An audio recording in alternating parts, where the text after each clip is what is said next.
Playing Friday the 13th. It's here. I got it to work earlier. It's been kind of a buggy launch, so I was happy to squeeze in a match. That's why I'm late. So I have good reason. Goodish reason. The game is great. It's very, very spoopy. And I got killed twice. I got to be Tommy Jarvis, which was very fucking cool. I got to hide a lot, like a big baby. It was cool. Well, what else are you gonna do? It's Jace, man. I'm turning the volume down so you can hear my dulcet tones a little better. I know what the fans want. The fan want. Hopefully Rikio shows up. If not, I'm gonna be playing this shit. Okay. Apply is square. I'm like still learning the controls and stuff because I've gotten exactly one match in. So that it will be my excuse for doing very bad all the time. But it's okay. It's gonna take a couple minutes to get a match. Because what would you say last time? It took about 5 minutes to get in? I did not. 5, yeah. It's not fast, but they're still working bugs out. I know the PC version, they kind of gave top priority, and I think that just got its patch. PS4 they're working on now, and then Xbox One is kind of at the bottom of the barrel, which there's some people very, very salty about that. Like, on the dude's Twitter, or the Gun Media, that's the guys who did this. Some people are very salty. It's like, guys, it's like a team of 10 people made this game. Give them a week. Give them a week or a week and a half, and this thing will be running. They're like pissed. They're like, I want my money back. And I'm like, because it's not working the second it went live. It's like, have you never been around for a modern game launch? Like, this was like a passion project of everyone involved. Like, yes. You donated. You wanted to see it do well. Right, exactly.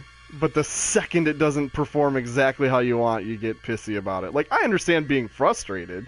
I was sad that I couldn't play it right away, but I also understood that it's a small studio, like you said, doing a passion project. They're just sad because they're at the bottom of the list. Are they fixing the Wii U version?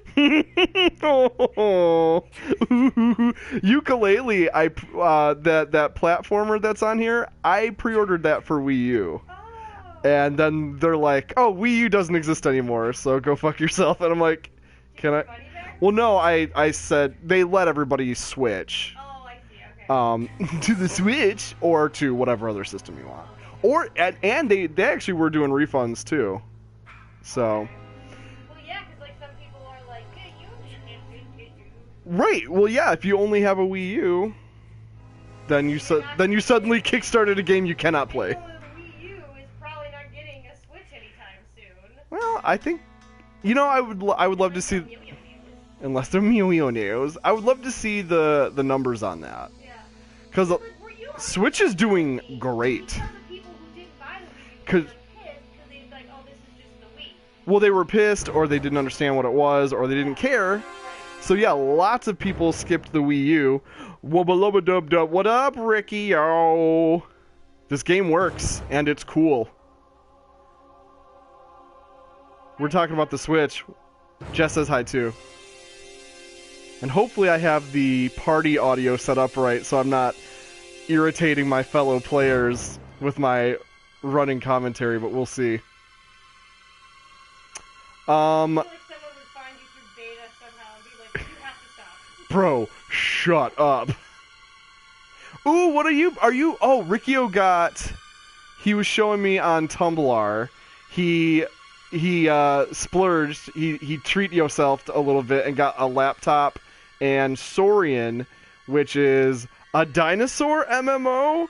Correct me if I'm not understanding that correctly. Like, it's in beta, but it's basically like, oh, the Isle. You were telling me about that one too. You didn't get... Oh, and Saurian's something else. I'm getting my wires crossed. I'm not the smartest person. I do okay. Pre-beta. Okay. Like, okay, as in 7 out of 10 brain-wise. Which, you know, not terrible, but could always be better. But yeah, Ricky, that looks dope. I'm pretty jealous. We talk about him. I should know about him. That's like what we always talk about. Saurian sounds like it should be about dinosaurs. Oh, Sauron with the eye? Yeah, Sauron. The Eye of Sauron. Ah. So it just looks like, oh, this Ganon part in Zelda. Mm-hmm. Yes, he does. I want to customize my Jace. Come on, Jace. Numbers. I love number 7. I fucking love number 7, Jessica. Number 2 is good. He's scary. He's scary. That's the scariest one, I think, because that's just an insane man.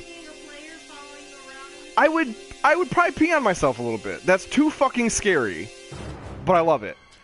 6 is cool. I don't like his movie as much because it was too tongue in cheek. You remember that one? That was Jason Lives. Great title, but it was the one that was trying real hard to be funny. Oh, with the chick, the cop's daughter and the Corvette. Yes, the chick had the bitchin' car. That's probably the worst one. Right? I think it's worse than Takes Manhattan. Yeah. Everybody. Takes Manhattan, there are some spooky parts. Takes Manhattan is better than anybody gives it credit for. Cause like it's got some big problems. The ending is bad. Like with him turning into a baby because of the water. I did not like that. Yeah. Well, that's I mean, I liked how strange it was. you get to see super aggro, angry. That's Kane Hodder. Yeah. Kane Hodder started in the movie before that. That'd be 7. And that's, yeah, where he's just a total rage monster. Like, he's just seething with fury constantly. Out of spite, just shook that guy's dead Yeah. body a little. Like, Yep, that was spiteful Jason. Yeah. I like my Jason the spiteful. What was the one where That's fake Jason? that's number 5. And that was the Corey Feldman character, right? We thought it was Tommy Jarvis, but it ended up not being. They set it up like it was going to be, and it was somebody else. I was really glad it wasn't, because the end of 4, right? The end of 4 set it up to make it look like Tommy Jarvis would become Jason. I think. He had like Ultimate PTSD. Yeah. Yeah, they just set it up for him to be the next one. And it was like a fake out. I think I might be getting my. You know, Halloween's coming up, so we'll have to marathon them all. Riccio, you saw 3 movies this week. I hope they were like. I mean, I don't hope they were all bad, but I have some expectations, and it's, you know, you're kind of the king of bad movies, dude. I don't think I saw any movies this week. Oh wait, I did Jackie Chan and That's right. Doc Cusack and Adrian Brody, yeah. Yeah, Jess, what was that called? Dragon Blade, right? Dragon Blade. Yeah. Yep. Wait. It was Dragon. Remember, we looked it up because you thought it was Ironheart, I thought it was Ironheart. but it was Dragon Blade, and yeah, it was like it took place during like the Roman Empire, and it was about them fighting for control of the Silk Road. Oh, that's right. Yeah. Yeah. Ricky R, did you watch movies in the theater or at home? Yeah. What did you see? He wants us to narrow it down, I think. Okay. One was well okay. What's even out right now? Is Guardians still out? It is. Guardians of the Galaxy 2 was fantastic. Oh, I only have access to classic Jason. Part 3 Jason. That's okay. Oh, spawn preferences. Oh, wait, no. Spawn preference needs to be on Jason, fellas. Good grief. Apply. I think I did not hit the apply button before. 2 were good, great, and 1 was well, okay. Did you watch, Jess, they announced the director for Godzilla vs. King Kong, Adam Wingard. He's the director that we would know for, he did segments on VHS, Oh! but he also did a movie called The Guest and a movie called You're Next. And You're Next has actually been on my radar for a while. What was the guess? That sounds I think they're both slashers. Maybe I'm thinking of the perfect host. You might be thinking of The Perfect Host. Guardians 2 fixed most of the problems with the first. I saw Kingsman. Yeah, Kingsman fucking rules. That's so good. I'm so jazzed that's getting a sequel. Oh, the new Alien wasn't good? I've heard mixed things. Yeah, what's your stance on that Riccio?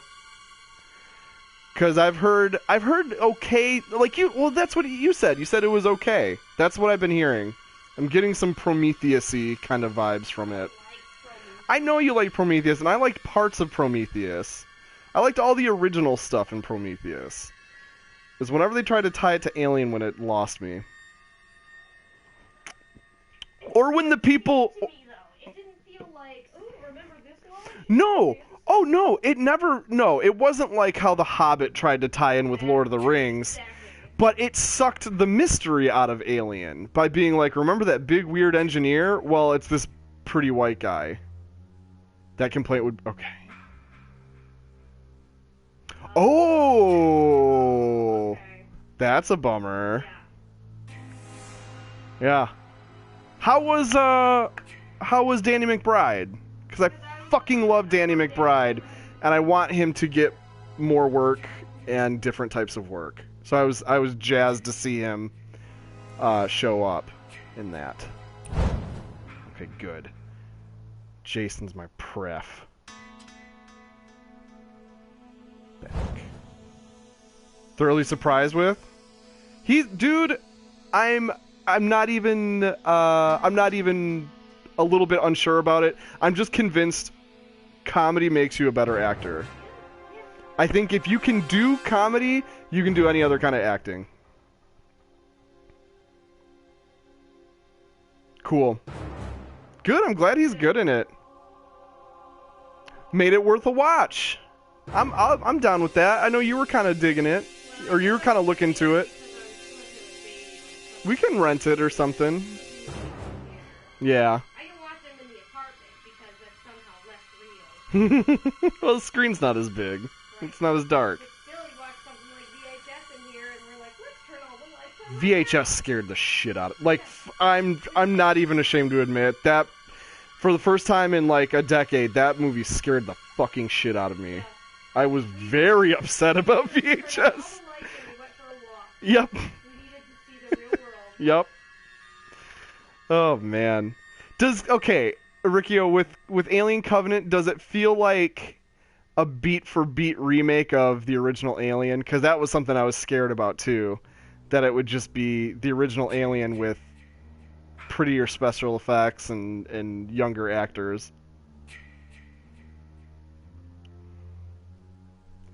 I've kind of been avoiding spoilers, Jess. How about you? For Covenant. I mean, I guess. Yeah. I don't mind knowing something that'll let us know whether or not it's going to be a good movie or not. Right. That's a really good point. I'm okay with if it's a spoiler that kind of indicates the quality of the movie, I'm okay with that. Riccio says everything up until the first like horror moment was actually great. That's cool. That's really interesting. Now I'm way more curious than I was before. I'd check it out.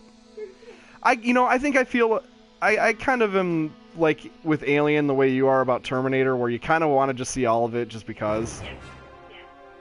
I can kind of get on board with that. I love the story, but it's part of the franchise. Yeah. I like that mythology, and I like It's a really being a part of it. it's a good world. Yeah. I think Eventually, I want to see Genesis. Yeah, I'd watch it with you. Ooh, is that big white thing I keep seeing? People do fan art of this. I think I did accidentally spoil that for myself. There's an additional creature in the movie. Oh, okay. And it looks kind of like, remember the thing at the end of Prometheus that was like a proto-alien? I don't remember that much. I don't remember the end of Prometheus like at all. Oh, at the end of Prometheus, like, a squid fucked a bug, and then immediately a proto-alien came out. It was kind of awesome. Yeah, and so there's this thing in Covenant that looks kind of like that, but it's all white. It's very weird looking in a pretty exciting way. That creature could have just been the xenomorph and nothing would have really changed.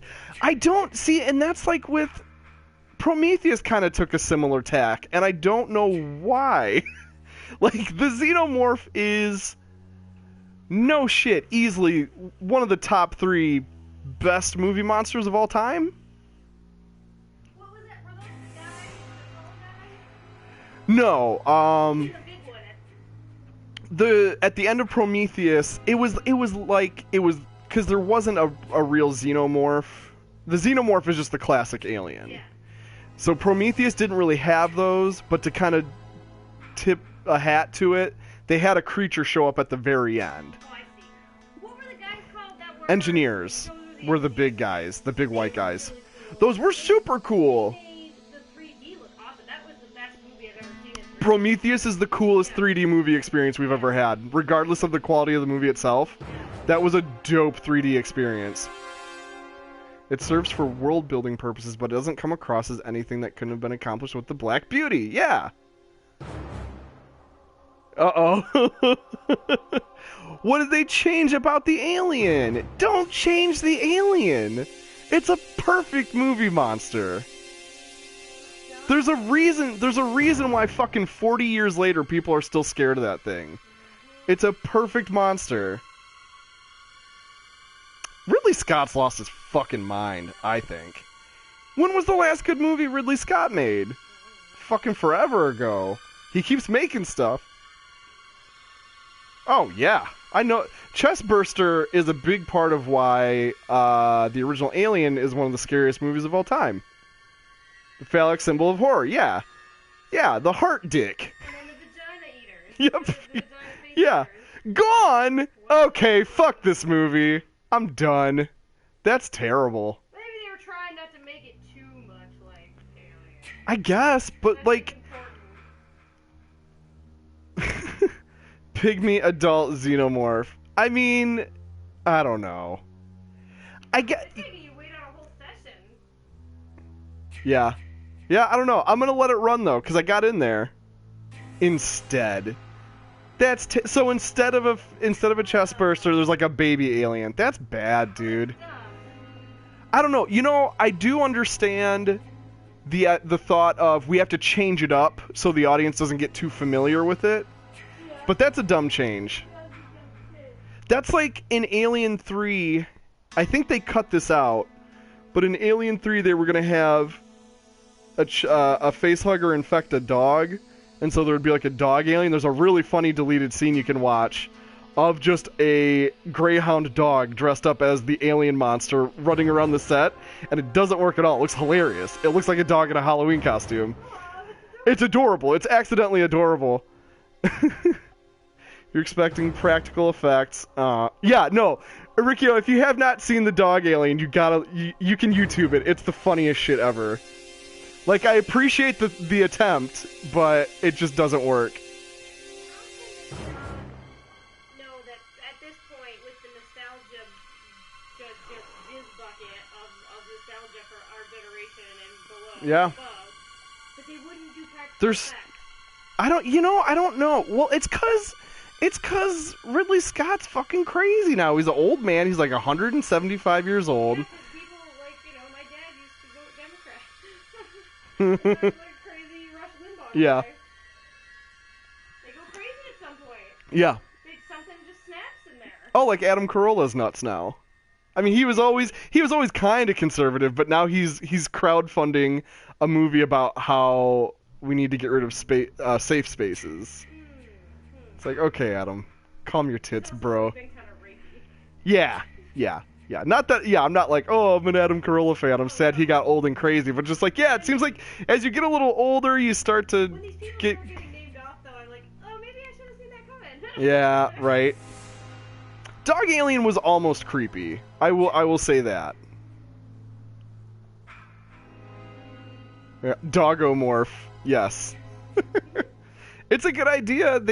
I remember they did when we were kids. That was a part of my introduction to the Alien series was Jason, that bad kid that I hung out with.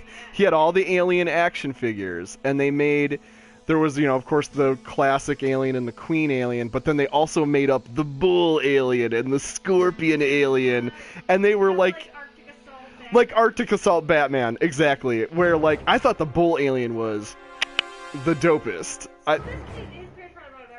Yeah. He did. Yeah, he had a Super Nintendo and a Genesis. That was, yeah. Oh, God. Oh, he might. He might, dude. We don't know yet. I hope not, but it's fucking possible. It's like, what is it? Once you cross, 55, there's a 50-50 chance you'll lose your mind and go super conservative. Yeah. And not even, conservative's fine, but, Right, conservative is fine, but, these right-wing Looney Tunes who just go bonkers. You going to bed, baby? Good night. There you go. Hopefully I can get in here again. Maybe I got cocky. Maybe just start it over. I might restart it. We've already gone through a whole session. Mm-hmm. They're 20 minutes, right? Yep. Yeah. Yep. All right, I'm gonna back out and try it again. Cause earlier it was 6 or 7 minutes to get in, right? Something like that, yeah. All right. All right, bye. Good night, baby. I love you. All right, we're gonna start fresh. Here we go. Colin Trevor will broadcast cartoon show that teaches children how to build pipe bombs. Oh God, he might. That's the thing. That's the fucking gamble, man. If you told me 10 years ago Bill Cosby would be in the situation he is now, I would not have believed you. And granted, that's, serial rape isn't a right-wing thing, but it just, God, it's bad. It's real bad. It just makes me think of the old saying, "Don't meet your heroes." It's like, don't meet your heroes, and don't stick around for them to get old and crazy. You know what? And I will say, Ridley Scott hasn't made a movie I cared about in 20 years, but at least he's not a big asshole, or at least I haven't heard about it if he is. So he's got that going for him. Let's see. Maybe I can customize some counselors.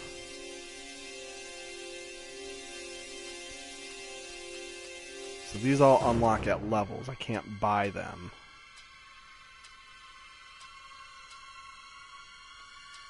These designs are perfect. This shit cracks me up.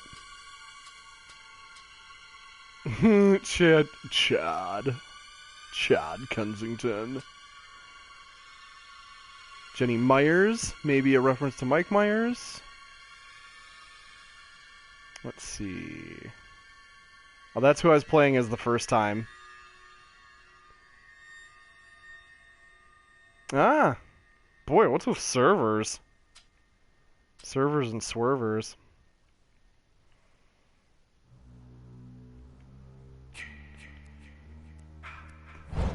Ah, perks. What is the roll perk? It's epic, apparently.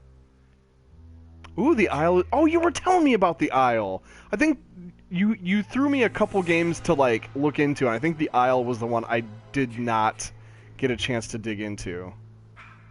Oh, to roll a new perk. I see.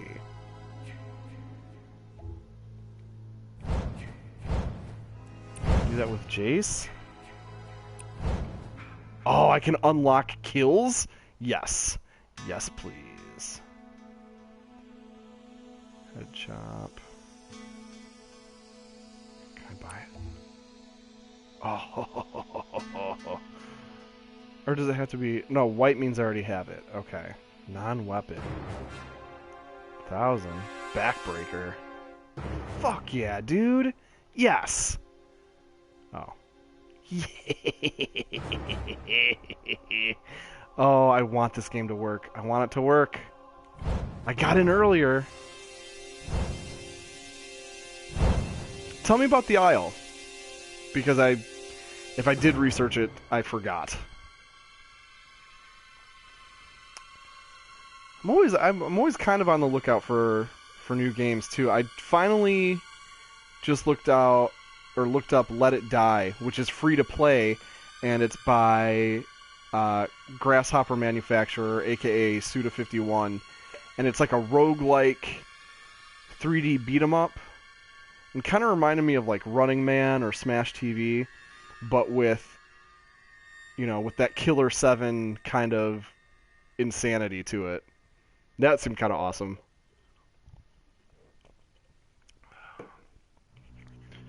Come on, game. Jace is my favorite slasher. Like, here we go. The Isle is a game that serves as a progression-based dinosaur simulator. Fuck yes. I'm getting that. It's in early access, so future plans include military units. Is it okay?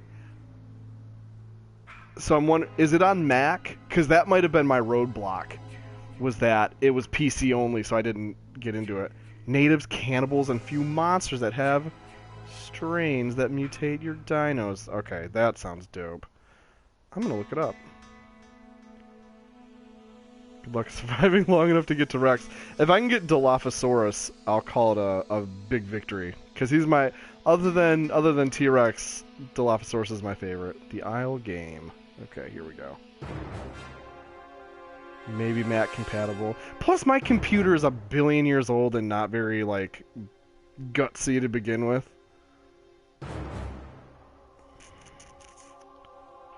Okay, let's see. Hyporex! Yes, please. I like the sound of that. What will you become?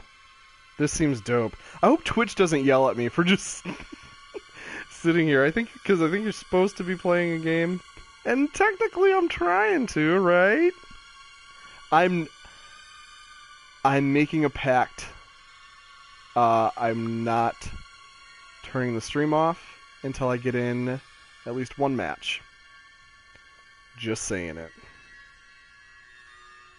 Speaking of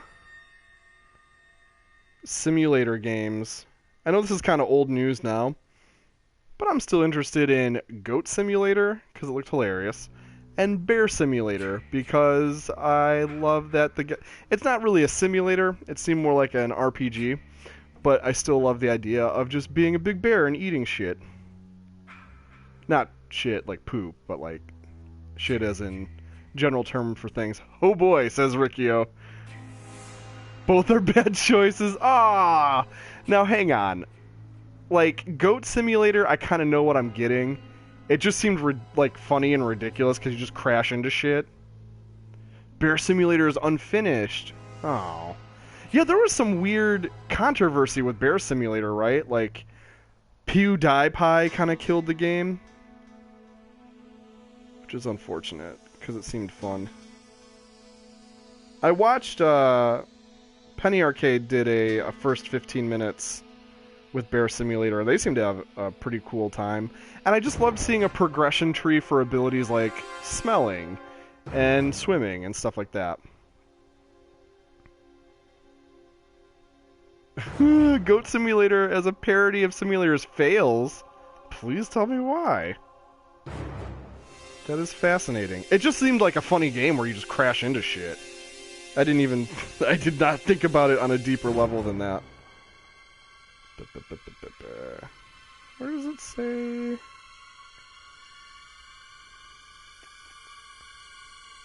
trying to find where it says what the Isle supports. This looks dope, though.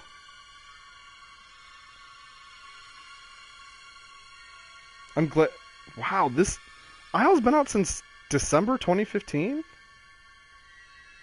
That's wild. PC only. That is, I think I saw that and just, like, cried my eyes out. Let's see. Is Primal Carnage the same way? Because I know that was kind of on... I don't know if you had mentioned Primal Carnage to me, but that one was kind of on my radar, too. We need more dinosaur games, man. We need more dinosaur games. We need more kaiju games. We need more slasher games. I'm sick of being a white guy with short brown hair shooting shit. Like, let's branch out, man. Uh-oh. Does Twitch not want me to know why Goat Simulator is bad? Is Twitch secretly funding Goat Simulator? Or vice versa? This is a mystery. I don't like it. You know what else I don't like? That I was all jazzed up to play Friday the 13th because it fucking worked before I started the stream. I should have broadcast. I should have just started broadcasting when it was working. Blah. Because now we're at 9 minutes. I'm going to give it till 11 minutes. 11? Pretend I did that. I'm going to give it to 11 minutes and I'm going to restart, maybe. Progression. What's this about? Badges and Pamela tapes? Wow. Counselor badge? I don't got shit. Crash through a window. Remove Jason's mask? Are you fucking kidding me? When I played as Tommy Jarvis, I managed to shoot him and knock him down. I feel like that's worth a badge, but the game does not agree. Oh, man. This is rad.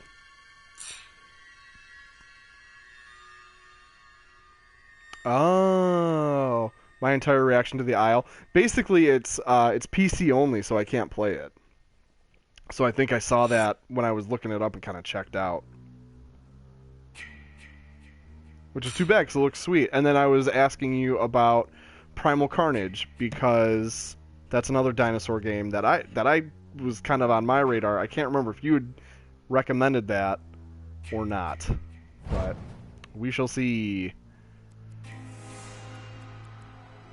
I love, man.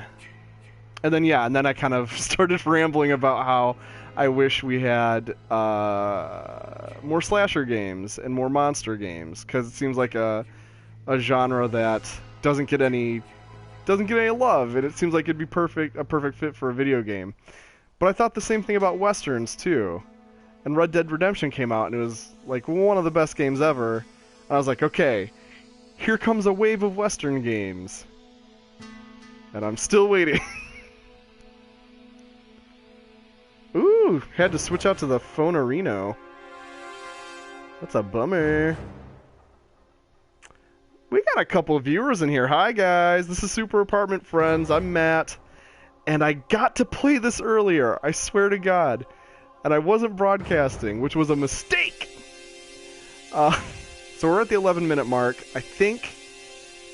Oh, and I made a promise to myself. I'm not ending this stream till I get into a fucking match. Or unless that doesn't happen. But yeah, I thought maybe, maybe I'll switch out to Rocket League if this doesn't work. But it's like, no, man, I had that taste of Jason action and I can't go back. No shit, it's pretty. I played as a counselor, and no shit, it was pretty spooky. I would swing the camera around, and he would just be in the woods, coming at me, and creep my ass out. Creep my ass out solid. So 12 minutes. Let's go ahead and restart that thing. I want this to work again. It's cool. They give you lots of options. I like playing as a counselor. They did a good job of making that cool, because you can try and get the car running and drive the car to get away, or you can try and get the radio going and radio for cops or Tommy Jarvis to come help. Apparently you can take Jason's mask off. That fucking blows my mind. I don't know. I love Jason. Like, I fully recognize the Nightmare on Elm Street movies are probably better movies. They're at least more creative. But Jason's my boy. Wi-Fi is kind of bullshit sometimes. I've run into that too. Bums me out. Speaking of Twitch in general, has anybody else been watching Mr. Rogers? Because it's so good.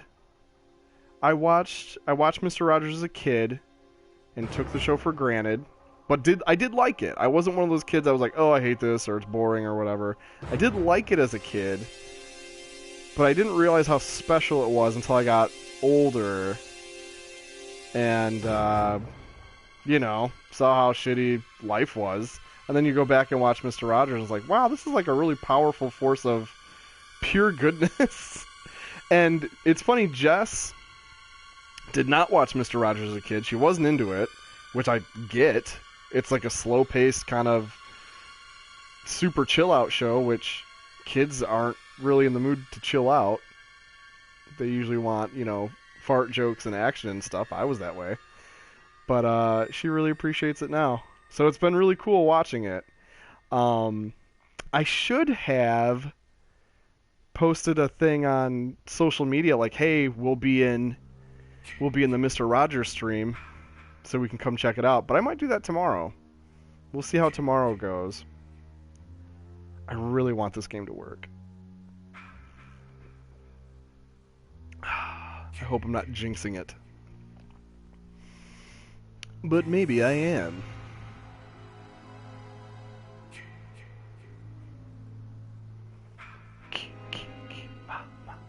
So yeah, the thing that sounds like supposedly, instead of supposedly that's actually for kill and mama. That's according to the composer. I thought that was really interesting, and he was kind of salty that everybody thought it was He was like, why would it be cha-cha-cha? Because it's, it's a thematic fit. But, that's not what everybody hears. I toyed with posting it that way, but I realized it would look like I was saying KKK, ma. And that wouldn't look cool. Game, please work. I wish I could, view these models. Cha-cha-cha, yeah. Riccio, have you seen the Jason films? The Fridays the 13th?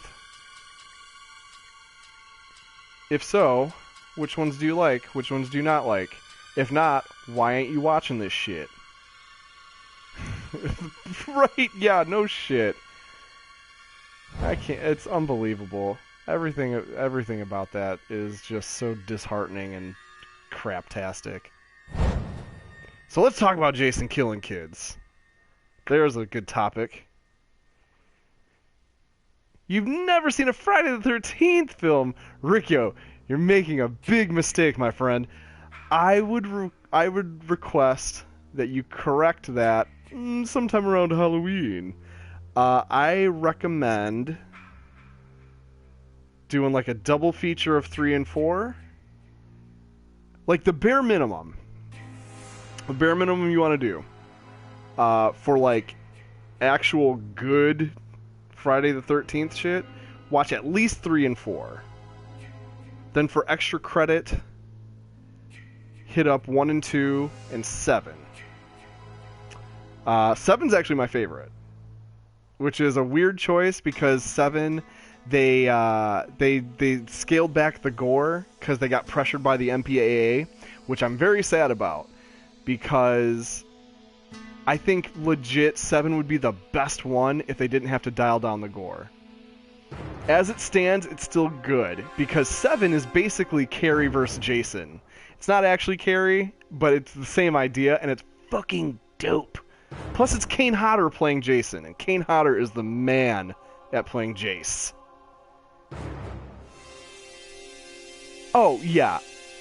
No, totally. The Covenant not having a chest burster is so much worse than you not having seen Friday the 13th.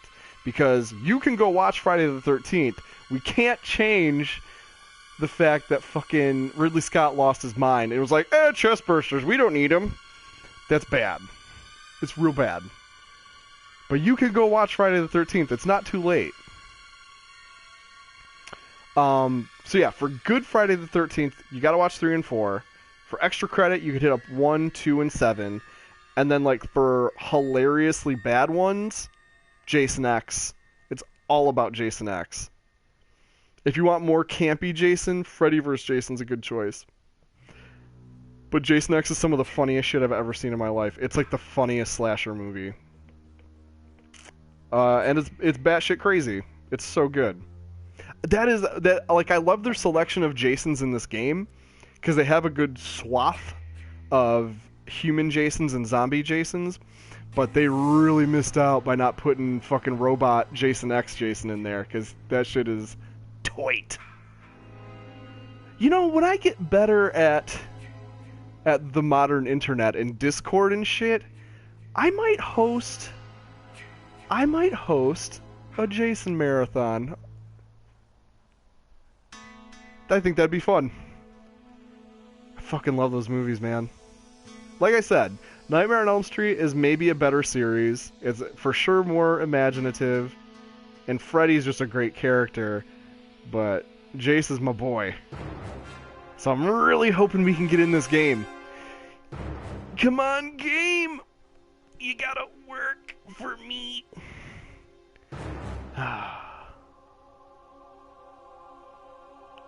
Yeah. The remake, they did that remake. The remake wasn't bad. The one that came out in like 2009. It was a little too polished. Like it didn't have that grit to it. But it was kind of cool that they kind of condensed the story of 1, 2. There's a story. God damn it. Okay, it's not just murder. I mean, it's mostly murder, but there is a story. There's a little bit of an arc, and those first 4 are the dream. And that was, I did like that the remake kind of condensed 1, 2, and 3 into one story. That was kind of tight. The remake, I think, you know, it doesn't have as much soul as the originals, but it wasn't bad. Unlike, I was not on board with the Nightmare on Elm Street remake. That did not look great.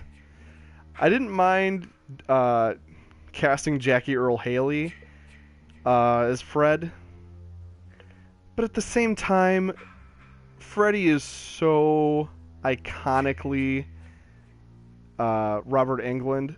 It's almost kind of like, well, you know, fuck you for not making it Robert Englund again. But what are you gonna do? They're gonna remake everything. You know, everything gets remade. I'm at peace with it. You know who doesn't get any love? Is Leatherface. And I've thought about that a lot. I'm like, Leatherface is scary as shit. Especially in I mean, the first Texas Chainsaw is the end all be all. I saw the second one, and it wasn't very good. I don't know if I'm going to bother with... Well, I think as a completionist, I'll watch them all eventually. But one's so fucking good, and two's a weird mess. But, I kind of crack... Because people love Jason, people love Freddy, people love Michael Myers. But you never... People love Pinhead, but you never hear about Leatherface. And I'm like, why is that? He's fucking horrifying and super interesting. And I think I cracked it. I think Leatherface is too real. It just seems like a real thing that could actually happen, and it's upsetting.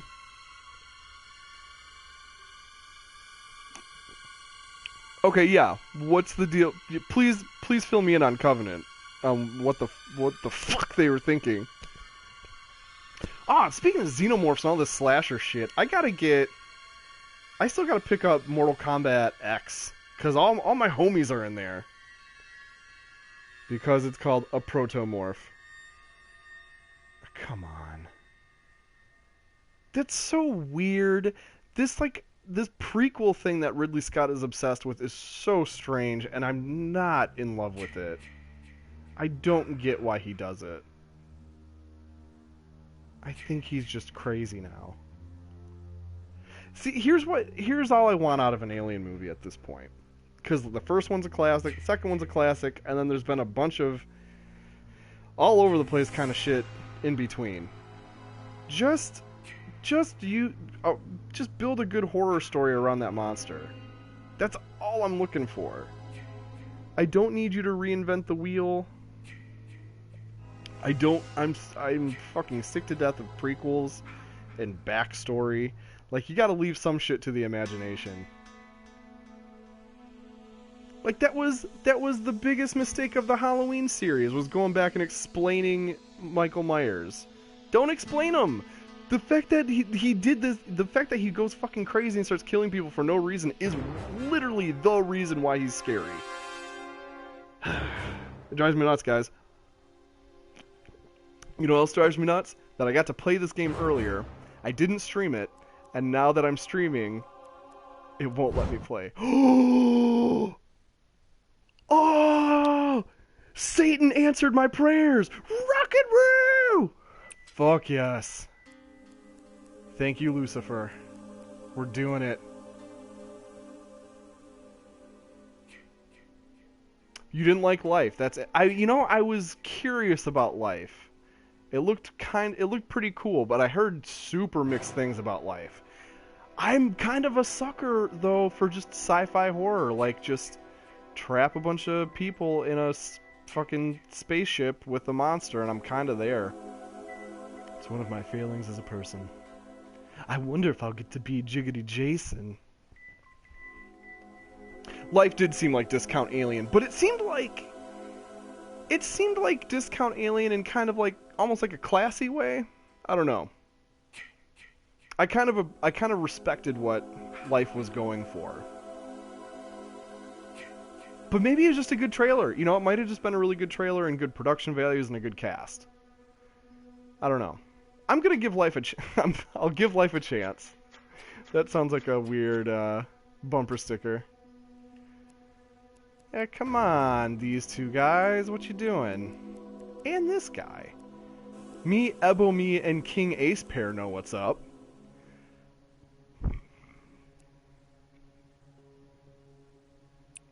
View profile. Profile mute. Okay. We can't kick these Johnny-come-latelys. Okay, Jay's in there. Goat's in there. Oh, no, Goat's not in there. Get in there, Goat. Get in there, Goat. Ah, this is it. We're almost there. I can taste it. Higgins Haven. Oh, I fucking forgot there's different levels. I'm jazzed. I'm super jazzed. We did it! We did it! Well, we almost did it. I don't want to get my hopes up too much.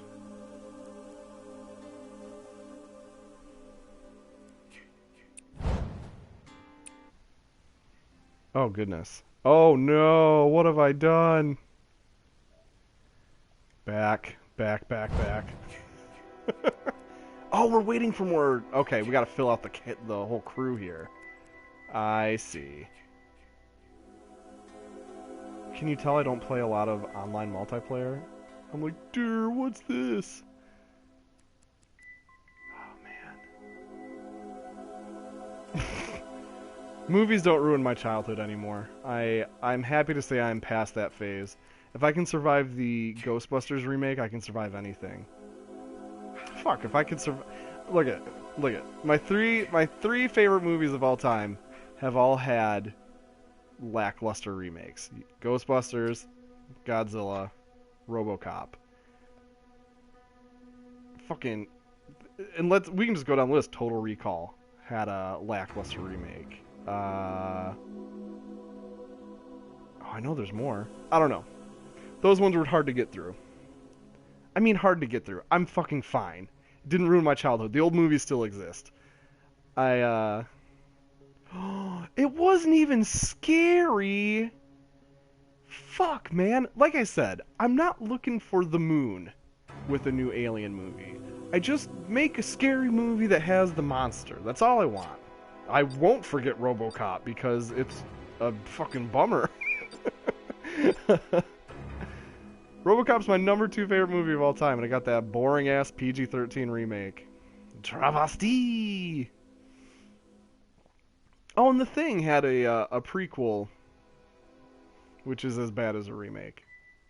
And I'm fine. It's okay. All of those movies I listed are probably fine. You know what I mean? None of them are like an actual bad movie. They're just okay. Which hurts in its own way. But it also doesn't... Who gives a shit? They're just movies. Connection timed out? No! Oh, fuck. This is brutal. This is brutal. Okay. Okay. No, I made a commitment. And it's just fun to kind of talk about movies. So, It works. Thank you, beer. Ah, Labatt Blue. Yeah. Boy, speaking of movies, the movie industry is really mad at Rotten Tomatoes right now. They're like, hey, Rotten Tomatoes, you're the reason nobody wanted to see Baywatch. And it's like, are you sure you just didn't advertise it very badly and also nobody wants to see a Baywatch movie?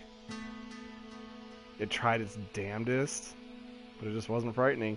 You know, that's... It's tough to be scary.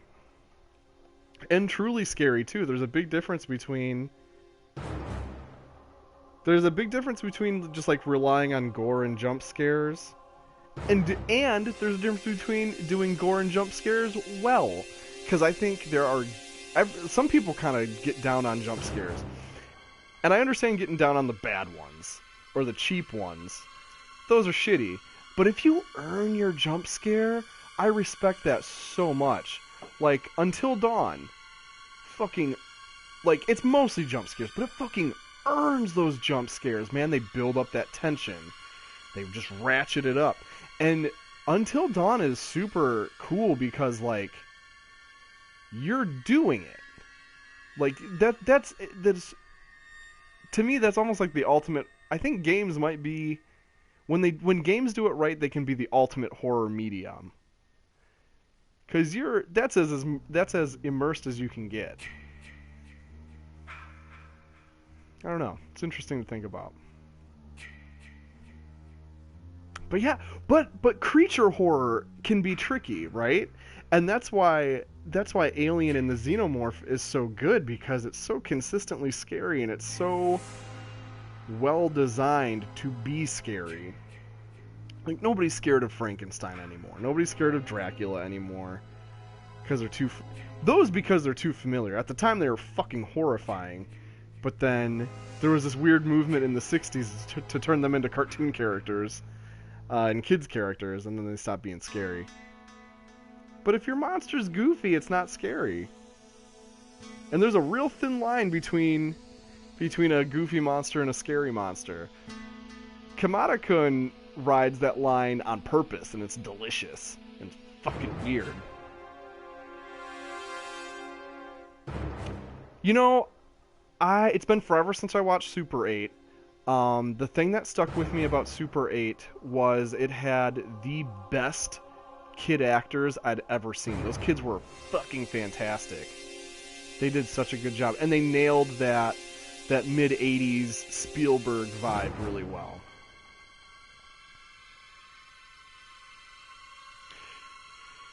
Yeah, Shinigami... Well, I mean, Kamada-kun was like a goober. He was like a hilarious weirdo, but he was unsettling. But yeah, I see what you're saying. Shinagawa is probably a better balance of goofy and scary. Whereas Kamada-kun is like... I don't know, man. Kamada-kun fucking bothered me, man.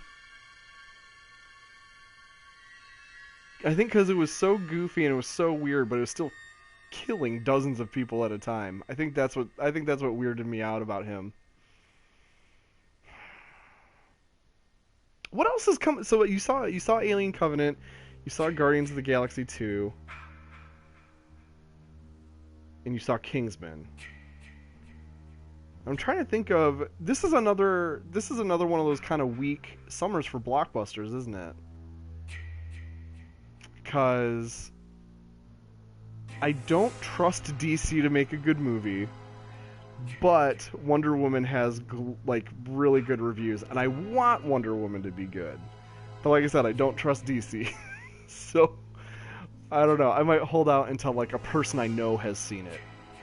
Riccio, if you want to bite that bullet, let me know, because like I would love for Wonder Woman to be good. And then what else is even coming out? We got Spider-Man in July. That looks good.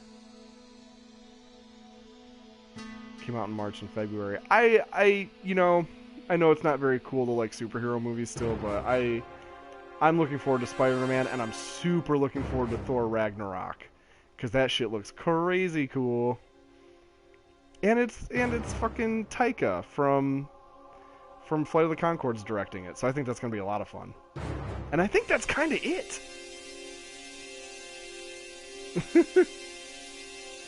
Wait, what you thought about which one? Did you see Wonder Woman? Wonder Woman! I really want that movie to be good.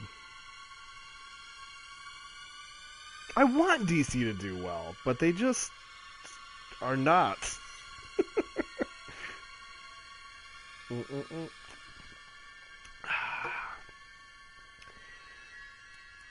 Come on, game. Game, don't fail me now. I thought that was out already. What is wrong with my brain? I really thought that was out already. Shit. Or it's out like... They do early screenings, right? So it's out like now? I don't know. We'll see. We'll see. I just feel like DC doesn't have as cool of a universe as Marvel.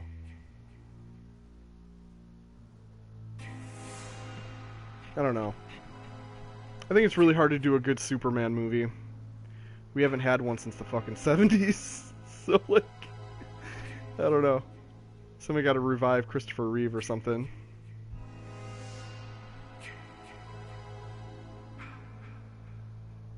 But it's like, what are they even going to do after Wonder Woman? Everybody jokes about Aquaman. So, of course, Aquaman went in the gritty, cool guy direction to make up for it. And it's like, okay, maybe. Cyborg could be cool if they did it right. Did Aquaman lose his legs? Hang on a sec. Hang on, you just blew my mind. I knew he had a hand cut off and like a cool tough guy spear, but did he lose his legs? Did he get a mermaid tail? That'd be kind of cool. Just saying. Just saying. Oh, Christopher Reeve. Yes. Yes, you don't want to just bring him back to life and have him be paralyzed. You'd have to bring him back to life and give him his legs. Damn, dude. Like I said, 7 out of 10 in the brain department. I forgot about that. To me, he was just a dead guy. And not a dead paralyzed guy. Fuck. What a bummer. What a bummer. Man, I went straight to hoping Aquaman had a mermaid tail instead of legs. That was my first fucking thought. I'm a weird person. Speaking of mermaids, kind of. So I know, dude, it's so bad. Oh, it is like Peter Jackson's King Kong. You know, except I didn't develop a bunch of bullshit random characters for no reason. Heyo. I really did get to play a match right before the stream. And so I'm like holding out hope that I'll get to do that again. And you know what? Maybe I will bail. How was the ride? I'm super curious. I heard it was mostly screens. I kind of heard bad things about it. The queue was better than the ride. Damn, dude. That's brutal. That is what I heard from other reviewers and stuff online. That sucks. That's a big bummer. Was it all screens? Was there even a big animatronic King Kong? I like that this is my sign language for animatronics. That looks kind of cool though, doesn't it? Diddly diddly diddly diddly. Alright, I'm gonna get another beer. I'm gonna let this thing count up to 11 minutes one more time, and then I'm gonna fucking call it and just jump over to Rocket League. So, beer break.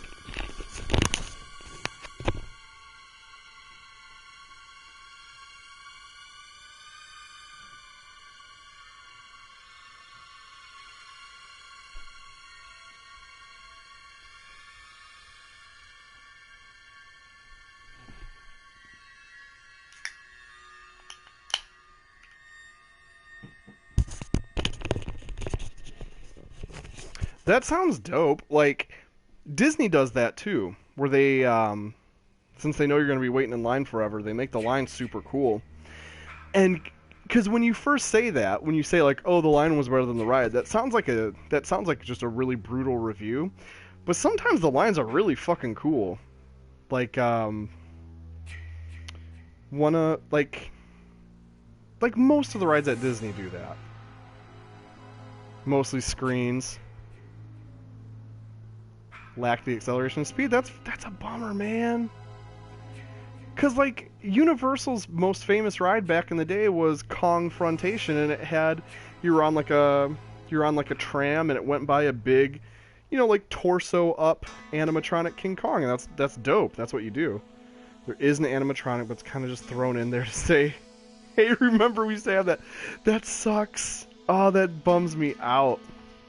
People, when you were at Universal, did you go on the Harry Potter ride or the Spider-Man ride? Because those seem to get the most glowing reviews. Because I've actually never been to Universal. I've been to Disney a couple times, and that's it. I dig that a lot. I've always felt like the really elaborate theme park rides are like the closest you can, until virtual reality really takes off. That's like the closest you can get to like being thrown inside a video game. Oh, wow, maybe I should hit quick play. Boy, that 7 out of 10 brain thing is really kicking in today. Oh, the bank ride. Because there's also the Hogwarts ride. Not a roller coaster guide. That's a big caveat too. I love roller coasters. Since we're in Michigan, we are pretty close to an amusement park in Ohio called Cedar Point, which has the most roller coasters in one park in the world, and it is fucking radical.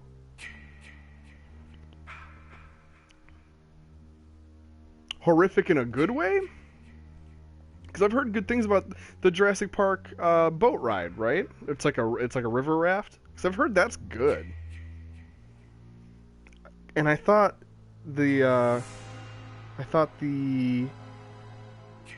a dinosaur ride at Animal Kingdom in Disney World, and it's okay. Like, it's pretty cool, but it's mostly in the dark. Whereas, I want to see them dinos. Dinosauruses. I gotta say, I'm gonna be bummed out if I don't get to play a single match of this. I know they're having this rocky launch, and these dudes are working around the clock on patches and stuff. But it's like, the game's been out for almost a week now. You almost fell out.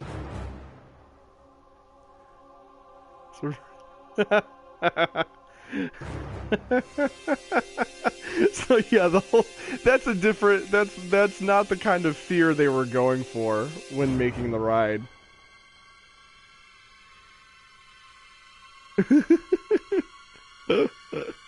Oh shit. Yeah, somebody's gonna fall out of that thing. That's gonna be the next news story about Universal Studios. Oh, somebody fell out of the Jurassic Park log ride. That's fucked up.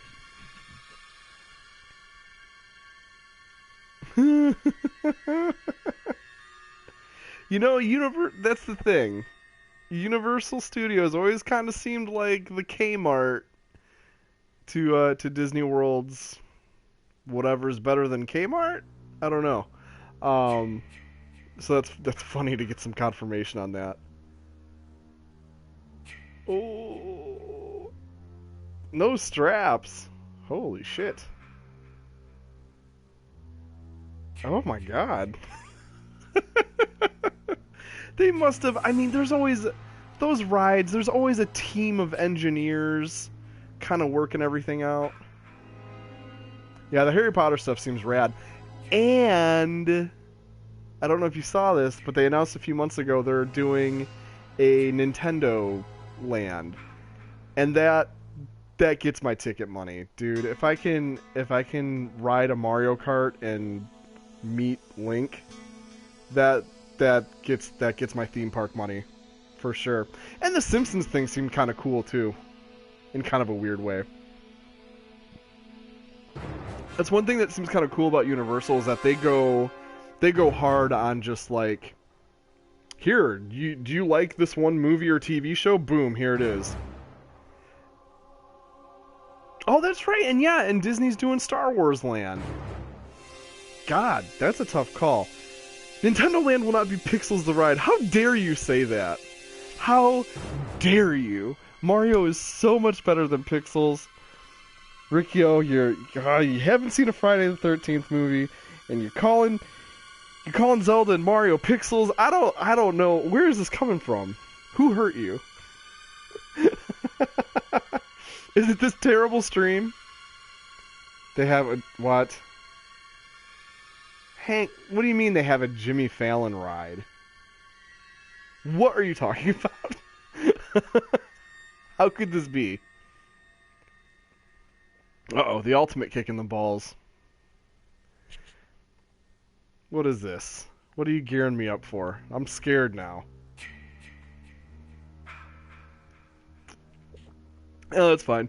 I never saw The Godfather until, like, last year. I know everybody's supposed to... And that's kind of... I mean, I majored in film. So, like, that's kind of amazing. But yeah, it was fine. It was good. I mean, it's hard when a movie is as hyped up for so long as The Godfather was. Like, I mean, it's a crime drama. I've seen a couple of those. I think The Godfather on some, like, it is a very good, well-crafted movie.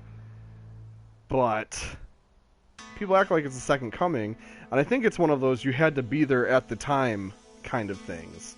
That's how Citizen Kane was. Guess what? If you watch Citizen Kane, it's the best movie in the world. It's the best movie in the world. If you watch Citizen Kane, you're not gonna give a shit. But at the time, it was groundbreaking. It is like the first modern-looking movie. I fucking here's my take on it. Godfather, that's fine.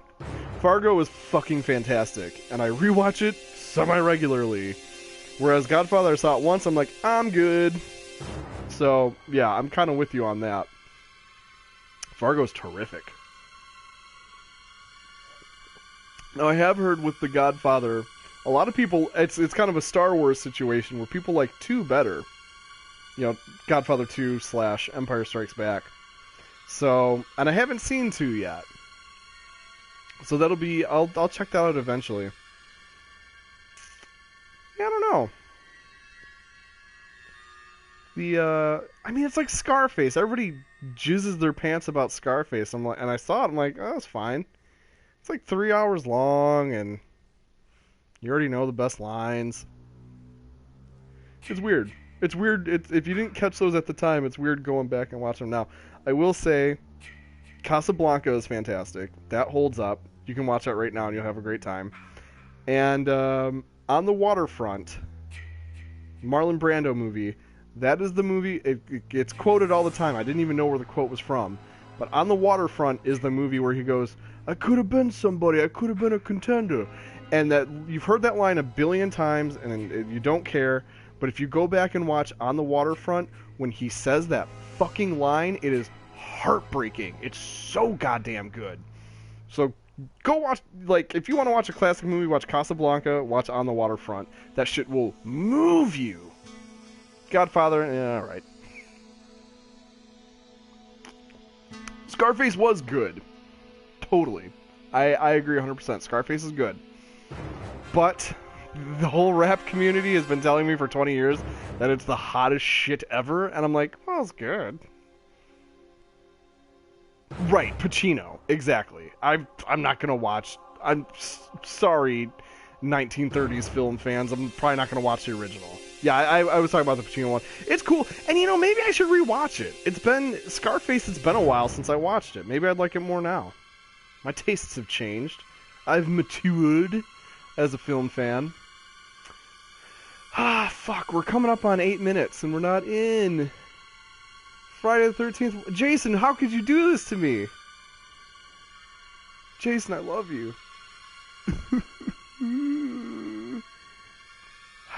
How dare you? This is the worst thing Jason has ever done to anyone. You know what will make you come across as the biggest asshole? Original. Oh, well, okay. You can't say I'm gonna be the biggest asshole and then say I think it's a tad overrated. That's fair. If you had said it's completely overrated, or if you said it's a piece of crap, then I would say you're an asshole. But if you say it's a tad overrated, I can see that. I think purely from a technical point of view, it's like unparalleled. As a movie, like as a piece of storytelling, I mean, yeah, you know, it's dated. It doesn't hold up perfectly. It holds up pretty good for 33 for a 1933 special effects spectacular. That holds up pretty fucking good. I like Kong 33. I haven't seen. I've only caught parts of 76. I haven't seen Son of Kong. I've got that somewhere.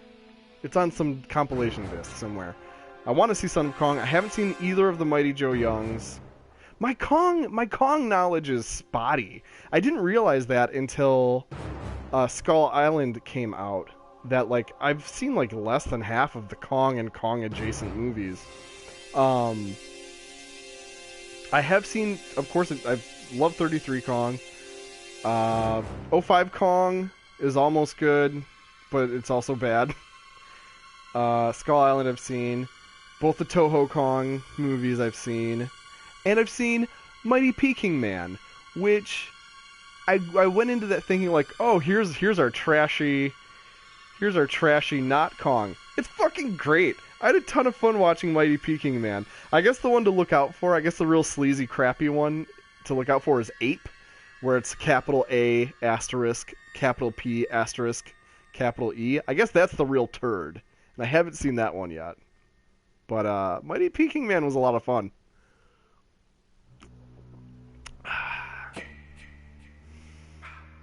Yeah.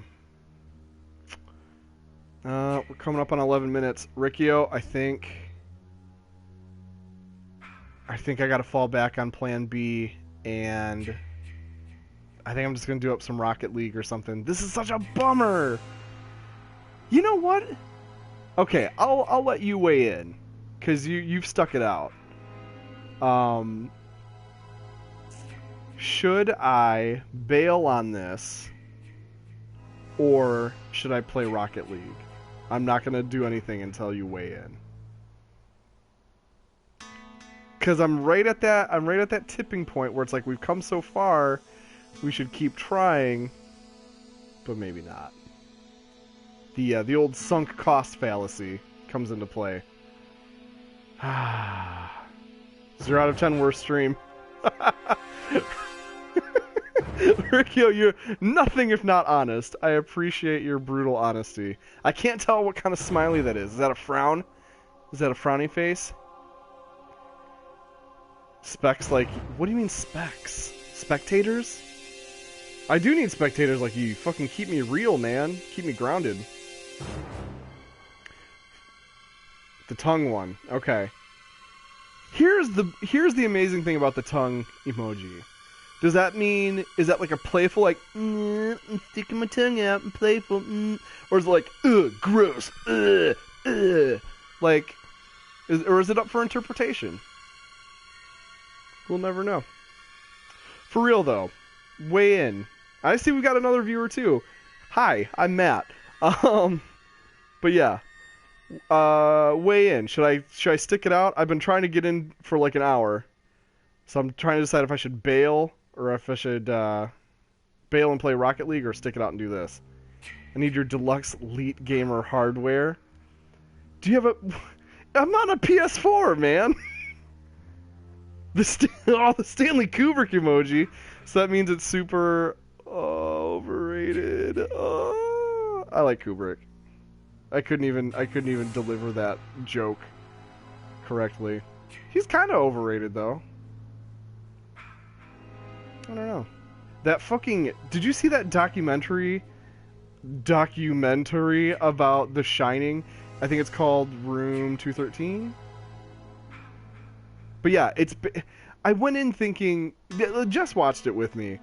And we went in thinking like, oh, this is gonna be like some cool behind the scenes stuff, or it's gonna talk about the conspiracy theory that The Shining was Kubrick's way of trying to tell the world he filmed the fake moon landing. And so I'm like, sweet, that sounds good. You boot it up and you watch it. There's a bunch of fucking idiots telling you their fanfic bullshit about The Shining. It's so bad. It's open to so much interpretation that people have written books about it. Yeah, or crappy non-documentaries about it.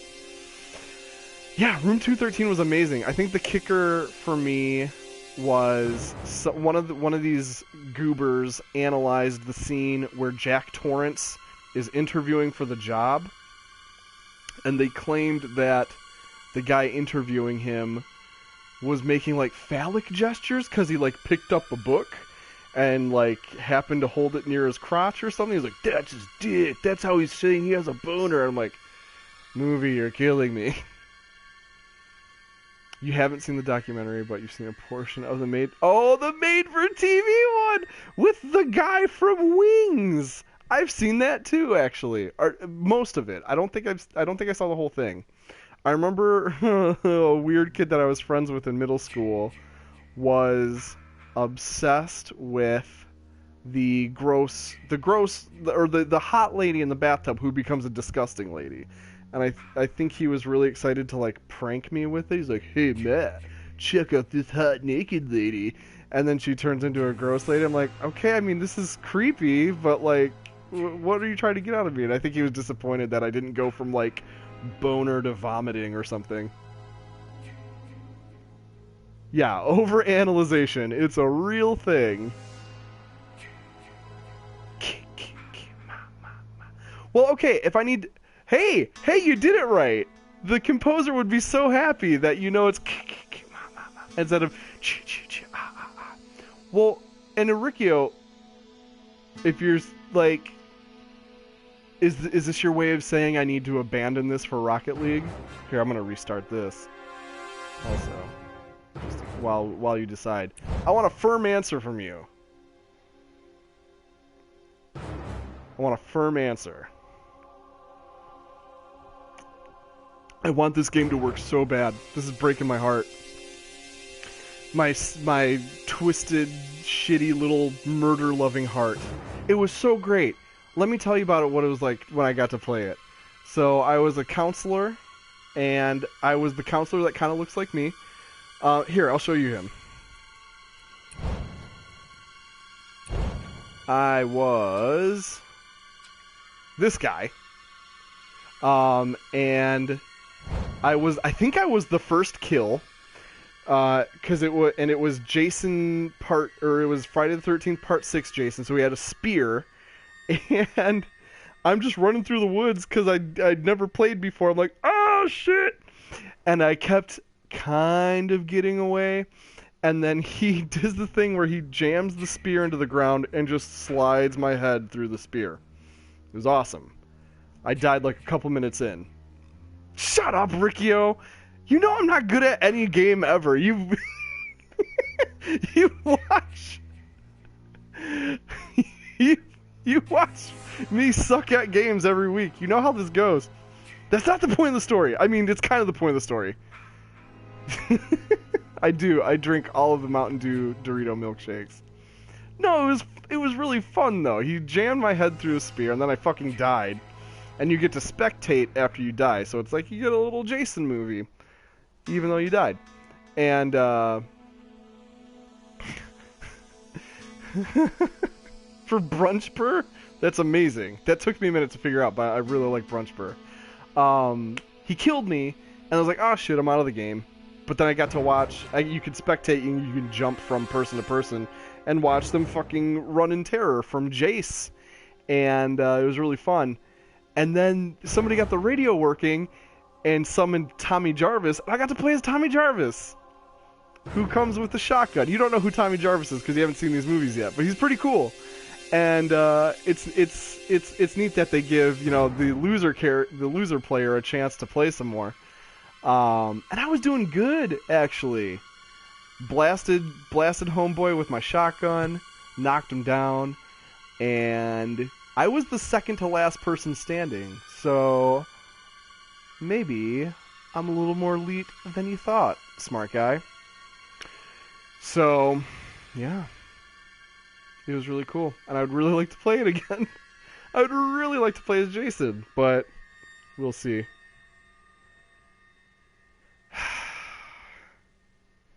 Alright, Buster. Alright, smart guy. I'm going to need you to dial back this sass a little bit. You should be a Friday the 13th fanboy. Everybody should be. It's a lot of fun.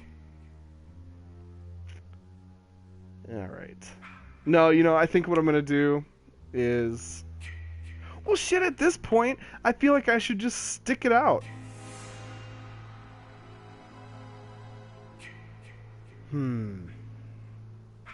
No, I'll let this count up to like 11 minutes again, and then I think I'll switch over to Rocket League.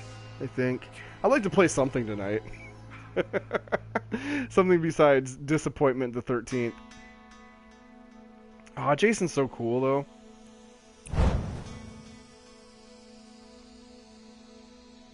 So, I do have a webcam, and I could do some drawing. But what I want to... It's funny you mentioned that.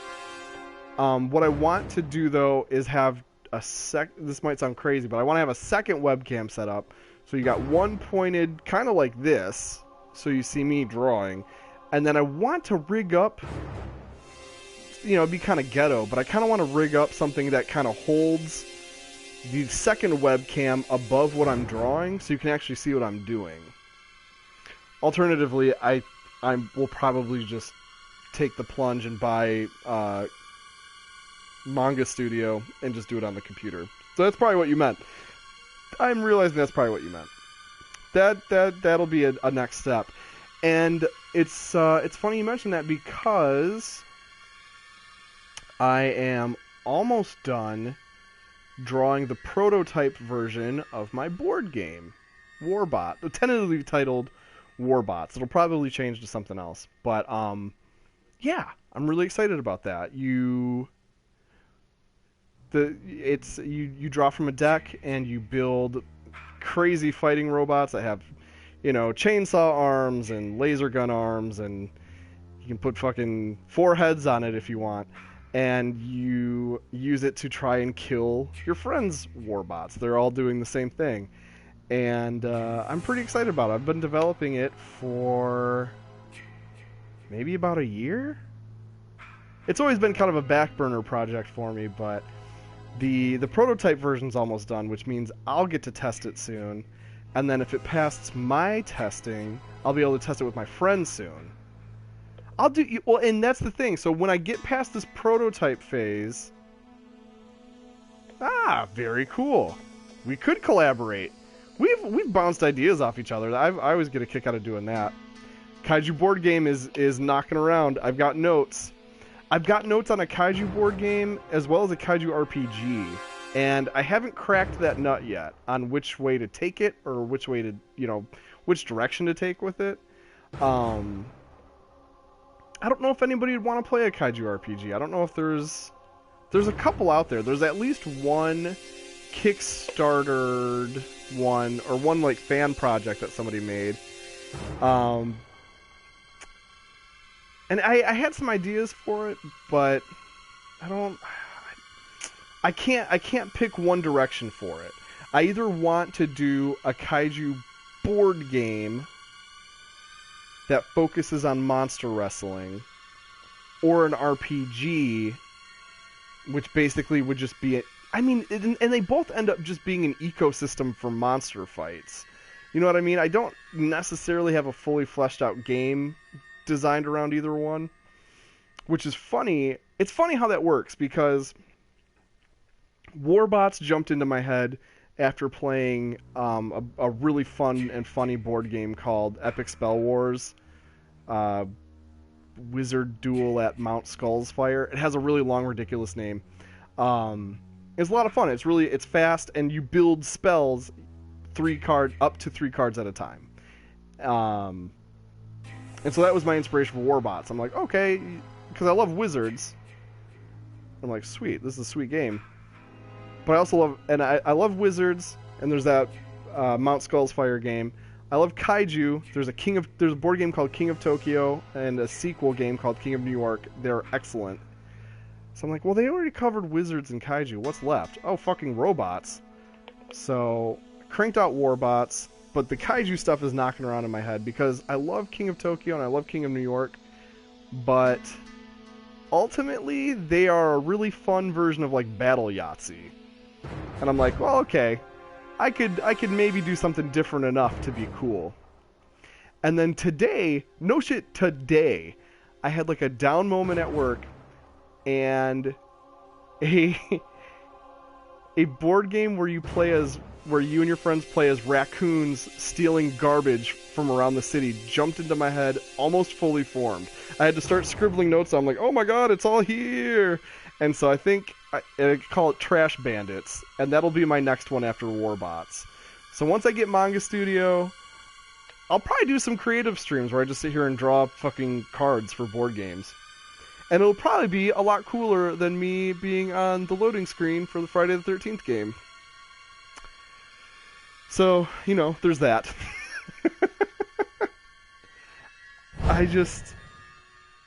Alright.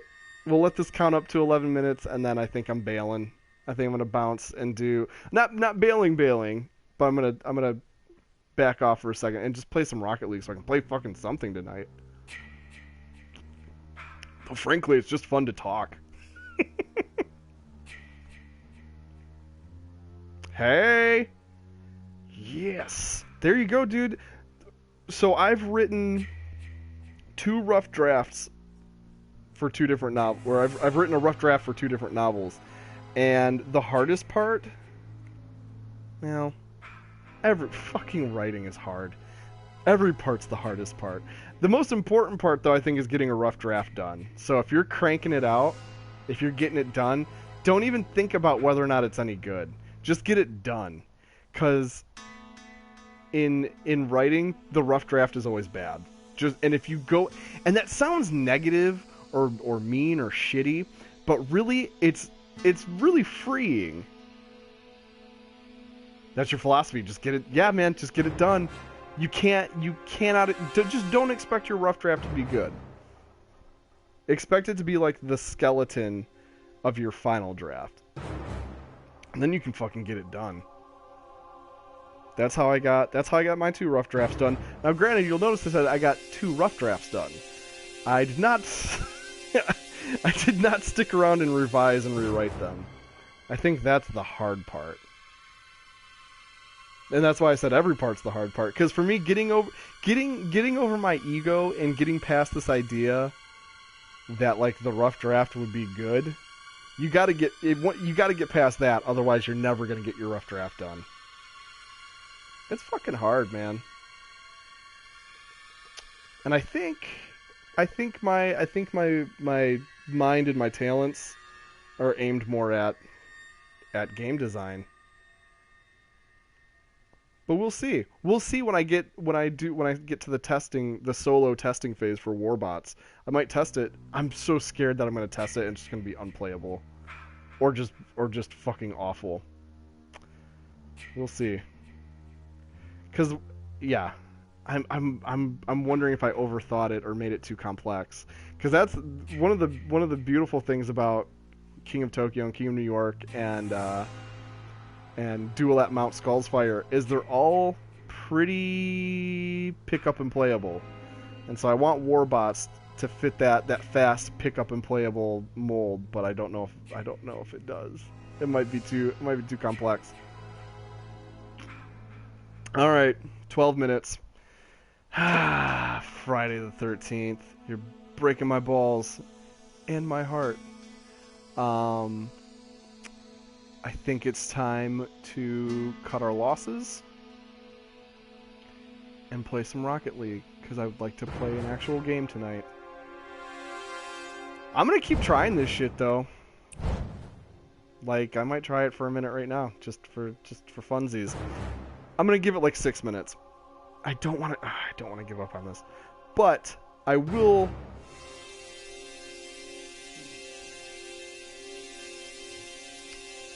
as long as you like the book, I think that's actually the real indicator. Like if it's that's my whole thing with the blog. I'm like, this is something I want to read, so I'm gonna make it. So if that's what you're making with the book, you're in good shape. If it's something you would want to read and you would enjoy reading, then that's a good metric. That's a good starting point. Don't worry, and because maybe you're just writing something for like a niche audience.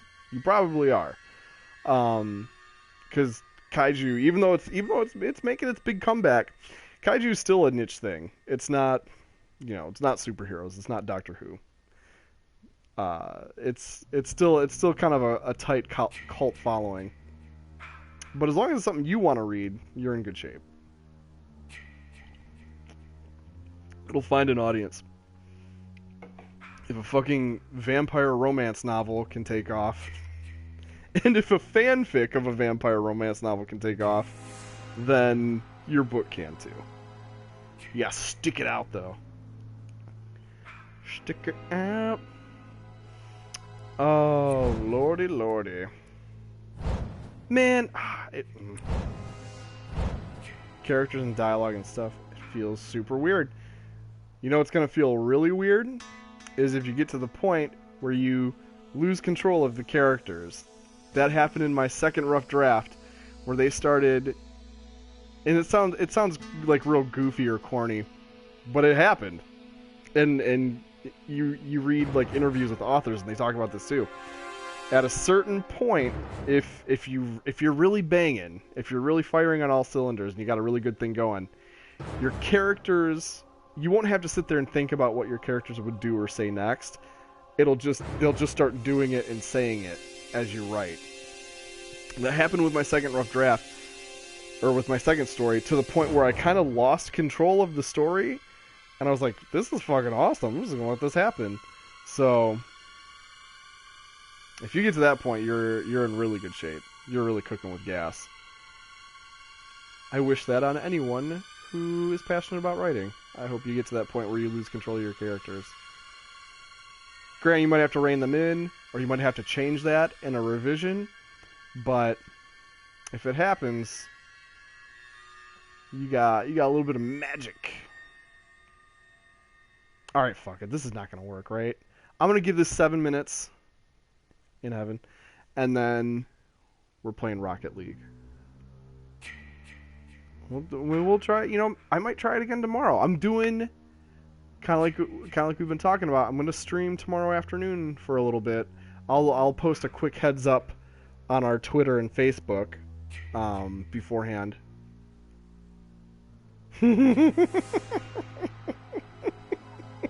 I truly am the Jin Urso of slasher video games.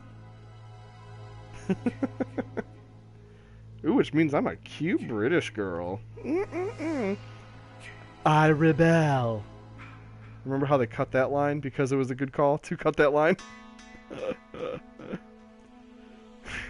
Save the rebellion! Save the dream! You know what didn't hold up on repeat viewings? Rogue One. It was really, really good the first time, and then got a little worse with each follow-up viewing. It's got good bones, and K2SO is fantastic, but Gareth Edwards is not great at characters. He can do a couple. I mean, I like it too. It's got its moments, but I don't know, man. He needs to get more personality in his protagonists. He's good at having secondary characters that have a lot of personality, but his protagonists do not. Yeah, I don't know. It's weird. It was weird to rewatch it because Jess and I grabbed it when it came out on home video, and we were super excited to watch it. And we're kind of like, it didn't stick as hard as it did the first time. I feel like all the side characters were cooler. Like, K2SO was great. Not all the side characters. Mostly K2SO's I really liked. And then Donnie Yen and his partner were cool. But everybody else kind of just blurred together. And like party foul on mismanagement of Mads Mikkelsen. That guy is way too talented to just be. And same with Doctor Strange. You get somebody like Mads Mikkelsen, you gotta give him something to work with. You can't just be like, oh, you're just a stock guy who shows up and does a thing. Like, he's too fucking good. That's an actor you gotta use.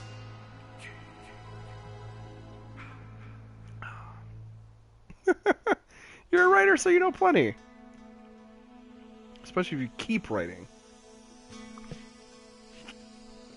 Alright, 6 minutes. Jason, you got 1 more minute to get your big monkey ass in here. The things I do for the ones I love. I'm gonna fucking keep trying this all the time until I get to play it some more. Alright. Come on, prove me wrong.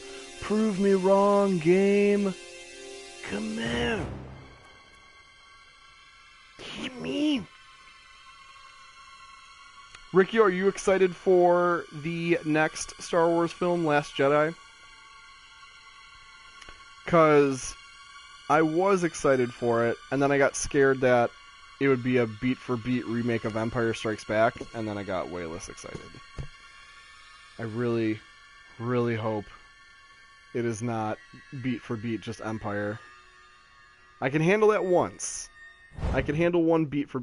Oh,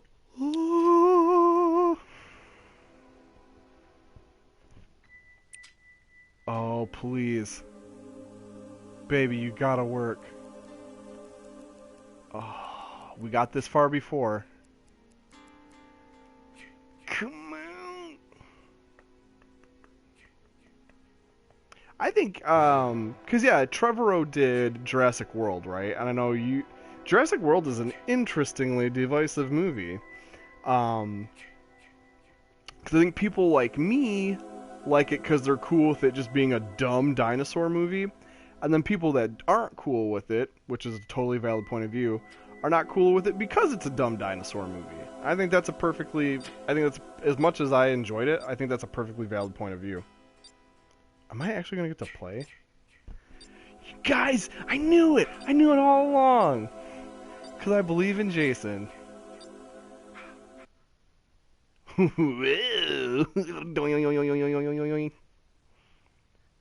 Scared woman.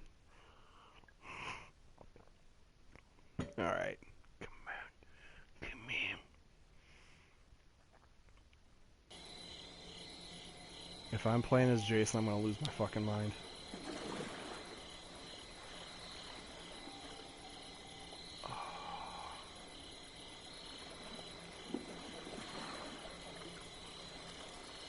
Who's it gonna be? Who's it gonna be? Who's it gonna be? Match starting. 5 seconds.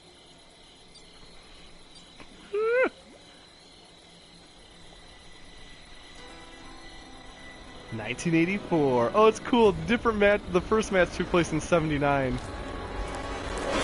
Oh, it's part 2, Jason. Oh, he's fucking scary, dude. Naku. Oh, cool. And this lady. I gotta get out of here. Now. Yeah, correct. You are not playing. Oh, God. What can I even fucking do? Why'd I go in the barn? What is wrong with me? Ladder? Is this a ladder? No, it's busted. Shit. I'm spooked. Is this a closet to hide in? Yeah, it's a hiding closet. You know what? It's really easy to goof on slasher movie protagonists for doing dumb things, but then when you fucking put me behind the wheel of a slasher movie protagonist, I did a bunch of dumb stuff. I'm like, okay. I might not be so hard on these guys now. Because you know what? You know when you're not at your best? When you're being fucking pursued by a murderer. People aren't usually at their best. I would say they're distinctly at their not best. All right, yeah, we gotta get together. We gotta close these doors. Yeah, come on, buddy. Jesus. Can we close it? We gotta close this window. No, not go out it. Oh God. Crotch first over broken glass. If you hold X on non-broken windows, you can close them. Oh, the radio. The radio confuses Jason. He hears it and then his little brain doesn't like it because he's not the smartest guy ever. Look at that fucking poker, bruh. Oh, this is sick. Oh my god. You guys, I'm stupid excited. I can lock it? I think it's locked already. Good. Close that. What else we got? Pots and pans. What am I hearing? Fuck. No, no, no. Lame, not cool, lame.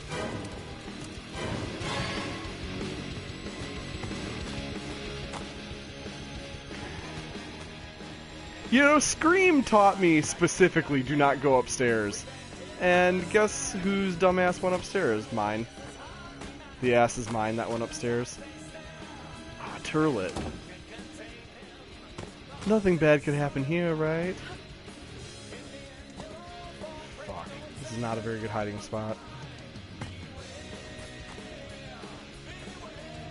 I can lock it. Maybe? Oh, God. Wait, let me out. I want out. Oh, no, no, no, no. No!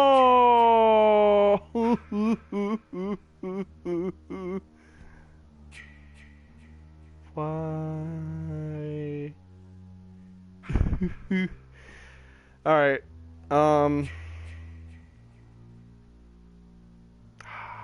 Yeah, dude. Feels bad, man. Buggy launch. Buggy launch. We'll come back at this in a week and, fuck. Who am I kidding? I'm gonna try again tomorrow. I'm trying again right now. Because I'm a fool. We'll give this one more shot. And see how it goes. Ah, fuck. What a bummer. Oh, man.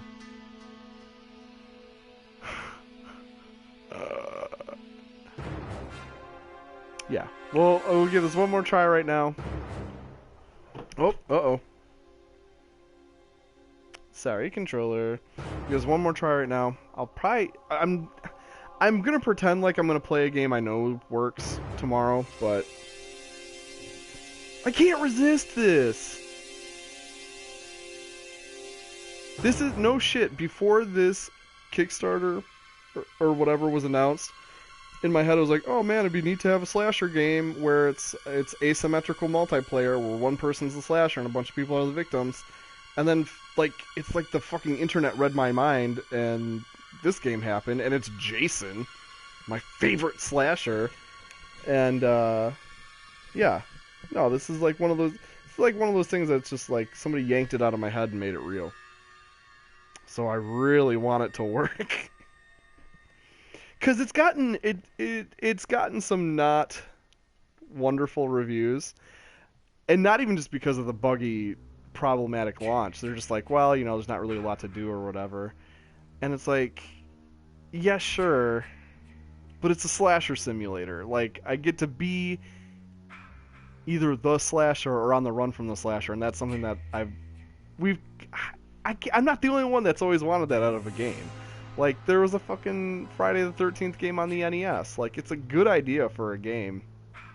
It's just one of those tough nuts to crack. Like a kaiju game. It's hard to balance it. Alright. I've gotten so close. So fucking close. This is a bad stream, though. This has been an almost entirely gameplay-free stream. I'm gonna get fired from Twitch. Also, this is the worst PR this game could possibly get. So, you know. Make sure to like and subscribe, dear. I'm an idiot.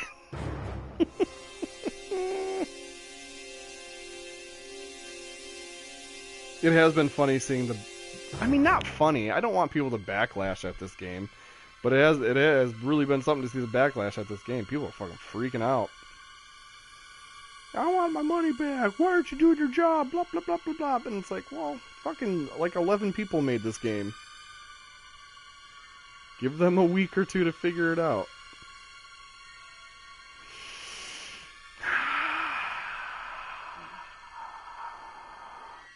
And I feel it is a popular misconception that the black characters always die first. They have a higher likelihood of dying first, but there's lots of examples, even within Friday the 13th, where they don't. I want to say part 6 had a... I think it was part 6. Maybe it was part 5. It was somewhere between part 4 and part 6, where there was a really cool... like small group of there was a really cool black character. He was like a rock star. He was like a local rock star, and he was so cool. And he didn't die he did die early on, but he didn't die first. And it really bummed me out because he was like, he kind of had like a, you know, it's the mid to late 80s, so he had like a kind of a Prince thing going. Yeah, they don't always die first. In Alien, the black guy dies last. Yaphet Kotto. He might be the last person to die. I mean, I get why the trope exists, but I think within the genre they've tried to subvert that. Now, the real subversion would be to make it so the black character makes it to the end, but Hollywood, it moves slow. We got Get Out.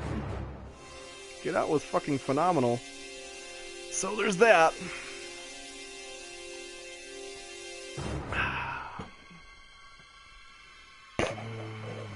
Okay. Yeah, fuck it. We came this far. I'm gonna close. Yeah. I stream from 10 to midnight, so... Oh, it's already midnight. But I haven't been streaming for a full 2 hours yet, so... I might as well play out the last 12 minutes trying to get in here. It'd be dumb to switch to Rocket League at this point. I feel. This is a journey now. Is it a misguided journey that is doomed for failure? Yes. But it is technically a journey. Thank you for joining me on my journey of dog shit.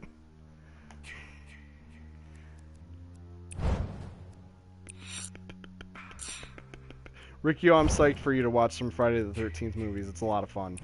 It's not like intellectual or anything, but it's a good time. I wish there was, and I thought they said there was going to be just like an offline mode where you can play against bots, but I guess... What happened to bot support? Or I guess AI is what kids call it nowadays. Good, check them out.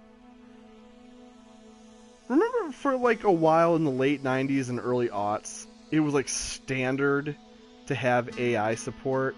And then fucking Halo came along and was like, no, let's not have computer guys. You just gotta find humans to play with.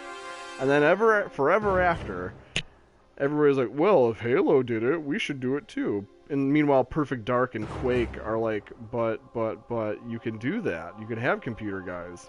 And if we had computer guys, I'd have been playing all fucking night. Think about that.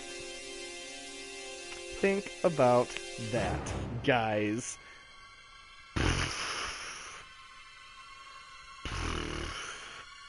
Also, Rikio, make the chance to check them out. Or don't. I don't want to sell these too hard and then you hate them. They're, like I said, they're not like smart movies. And depending on how much fun you have watching them, you might you might just be like, oh, so this is just like a gore delivery device. And it's like, well, kinda, but also it's cool.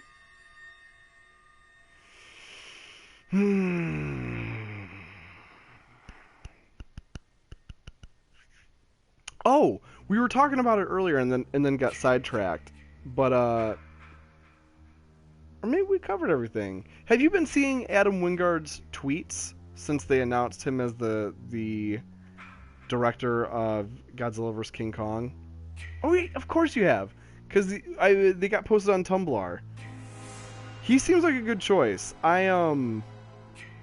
Initially I was kind of put out by Michael Dougherty not being, but they're shooting them like back to back. He does, you know. He for sure has the right attitude. Like, I'm not one of those people that's like, you have to be a fan if you're gonna make it, but you have to like understand your source material and appreciate the source material. And it seems like he appreciates the source material. I don't care if he's a fan or not. What I care is that he can look at it, look at why it works, and you know, replicate what works about it while putting his own spin on it. That's what I'm looking for with the director, and I think he's going to do that. Yeah. He's doing his homework. That's really what I'm concerned with, is that he does the homework, he gets a feel for the characters, and why we fucking care about the characters. I think he's doing that. It's cool. Like I said, wish Dougherty was doing it, but since they're shooting them, like, I assume back to back, that's not feasible. So I'm psyched that Thomas Middleditch is gonna be in it. He's super funny. Not in Godzilla vs. King Kong, but in Godzilla 2. They keep every time they announce an addition to that cast, I'm like, oh shit. So hopefully Godzilla vs. King Kong has an equally impressive human cast. I like that they're recognizing that the human cast matters. But they knew that from the get-go. They had Bryan Cranston in 2014, and they had John C. Reilly and Samuel Jackson and just a bunch of star power in Skull Island. So, like, I don't know. MonsterVerse seems to be on the right track. They're fucking doing it better than DC. Sorry to keep dumping on DC, but it's like, bro, you're doing that movieverse thing wrong. You gotta ass backwards, guys. Plus, Zack Snyder that's a rough wheelman to select for your fucking movieverse. And what, they're going hard into what, Lindelof for the Universal MonsterVerse? Wouldn't have gone that route. Like, I want Mummy to be, because like I like the Universal monsters. I would like for them to get a good reboot, but Dracula Untold wasn't a good reboot. I, Frankenstein wasn't the good reboot, and I'm starting to think maybe the new Mummy is not the right reboot. Oh no, dude! I think you're right, Riccio. I think you hit the nail on the head. Comes across to be, yeah. Oh man, when they should have been there from the, like, oh shit. It's too perfect. It's too perfect of an analogy. Oh no. That's brutal. Oh, that sucks. See, this is why Riccio, they gotta call us up. We'd be writing this shit right. I'd write such a good Mummy movie. Fucking forget it. I don't want it to be rated R though. Yeah. Well, I mean, they kind of did. They thought Dracula Untold was going to be their big franchise starter, but so you got to make that movie good. Oh, DC did, yeah. Well, no, I guess no, you're right. Universal's doing it too, because I didn't realize this until the later trailers, but yeah, they've got like a Monarch type organization already baked into it. And Dr. Jekyll's in there and shit. And it's like, yeah, exactly. They need to pump the brakes. You gotta make one good movie first. Like, and then you gotta make a second. I don't know. Marvel did it right. And Marvel was copying an accidental formula that Toho and Universal came up with way back when. which was create a bunch of awesome individual movies and then start doing crossover movies later. But yeah, now Universal and DC are trying to do the crossover first. It's like, bro, it doesn't work like that. You gotta build up that goodwill, and you gotta build up those cool characters first. It's fucking crazy. It's really interesting. We're in a very strange and interesting age of movie blockbusters right now, because I'm old enough to remember that the source of a good blockbuster used to be a handful of directors, the auteurs. You had Spielberg, you had, believe it or not, Lucas had a functioning brain, James Cameron, and Tim Burton before he got lazy. And a few other dudes, like a Ridley Scott. You had a couple extra dudes, but you had like 5 to 8 directors who were your blockbuster directors, and their name attached to whatever they were doing meant it was going to be a big, kick-ass, tentpole, special effects, fantasy adventure movie. And then within the last decade or so, it's almost entirely not about the directors and more about the franchises or the properties. You got, your big tickets are your Marvel, your Star Wars, your Fast and Furious, your Transformers, shit like that. It's been really neat to see that change happen, and maybe it's for the worse, or maybe it's not. I don't know. It's hard to say. I think we've gotten blockbusters that are more consistent, but they also take less risks. It's weird. It's weird to see it play out. You know what else is weird to see play out? Me not play this game. This was a bad stream. Riccio, thank you for sticking it out. We got a couple more minutes and then I'm going to bounce, I think. But I will be back tomorrow, and I'll play a game. Instead of just sit here and wish I was playing this game. What a tease! What a fucking tease! It would be one thing if it just never let me in ever. If I never got in, I wouldn't have even been playing this tonight. I had a couple other ideas I was going to play.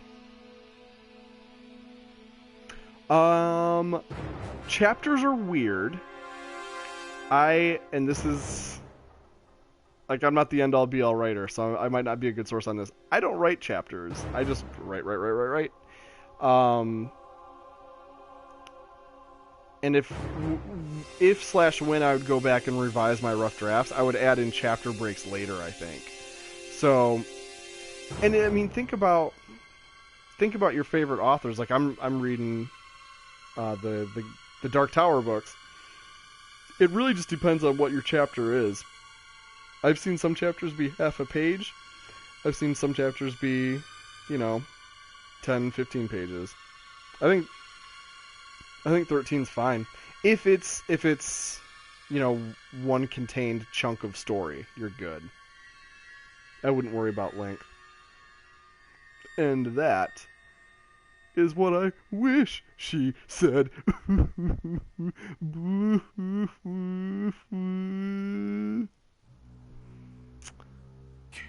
Man, this sucks. Thanks for nothing, Jason. Freddy Krueger wouldn't have done this to me.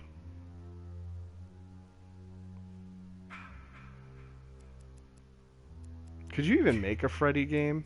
I know there was a Nightmare on Elm Street game on the NES back in the day. That doesn't count.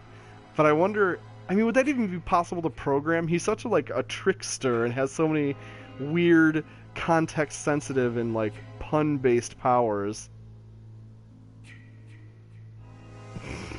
Okay, Rick.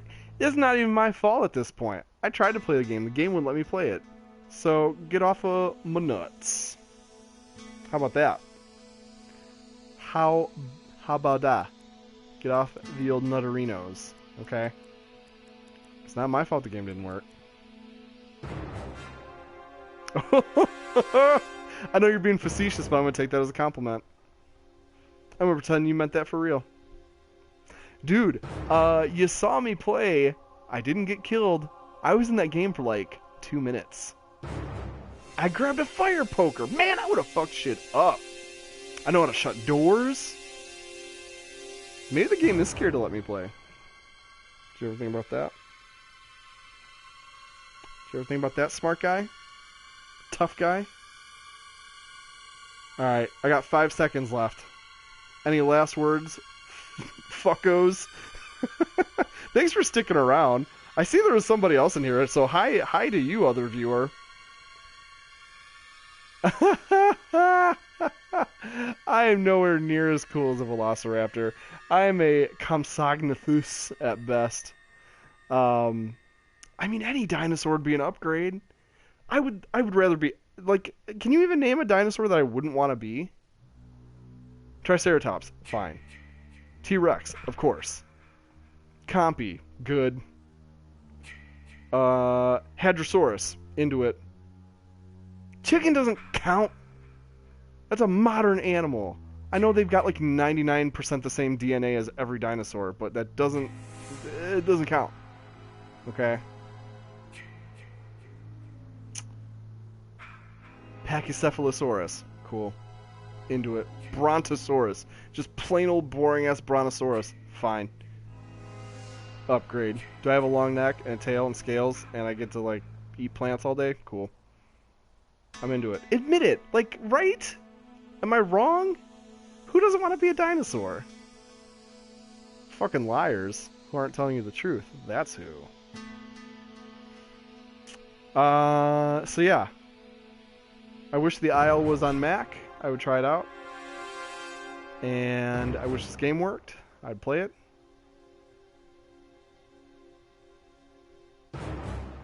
Or ornithopod? Poots! What up, Poots? Thanks for joining my thrilling stream where I just sadly watched the menu not work for this game. For real though, thanks for joining in and checking it out. I swear to God, when this game works, it's really cool. I know, now I do want to keep streaming. We kind of hit a second wind here. And maybe we'll get back in. Ish. I don't know.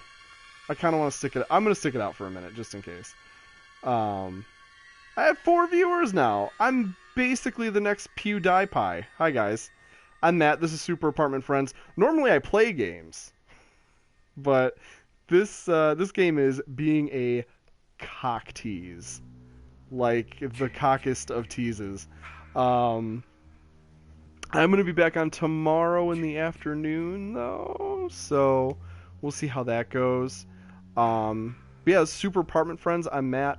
We do this every Thursday, 10 p.m. to midnight Eastern Time-ish. We're going a little late tonight because Jason's my homeboy, and I love him so much. And Ricchio's my homeboy, and I love him so much. And we're just kind of shooting the shit. I'm drinking beer. Pretty good Thursday night, if you ask me. So yeah, there's 4 people here now. If you could be a dinosaur, wouldn't you? Why would you ever not be a dinosaur if that was an option? I would be like I was telling Ricchio, I would be any fucking dinosaur except a chicken. That doesn't count because that is a bird. I know dinosaurs just turn into birds, but I mean like a dinosaur. Because you could die in like a day. What am I, one dayosaurus? Come on. I would be a cool dinosaur. Look at that, Ricchio. You scared off 2 of the viewers. Just kidding, it's my fault for running a bad stream. No, they do have a hard life. That's something that is super fascinating to me whenever Jess and I watch nature documentaries, is that on the one hand, wild animals have the ultimate freedom because their life is just eat, sleep, procreate. That's it. That's your whole life. And there's something like weirdly freeing about that. Yeah, you don't get to live in a house, and you don't get to drive a car, and you don't get to stare at the screen for Friday the 13th, the game. But like on the flip side, you're not paying bills. You're not worried about politics. You're not worried about can I raise kids? Do I have a 401k? You're not worried about any of that shit if you're a wild animal. So it's a really interesting trade-off.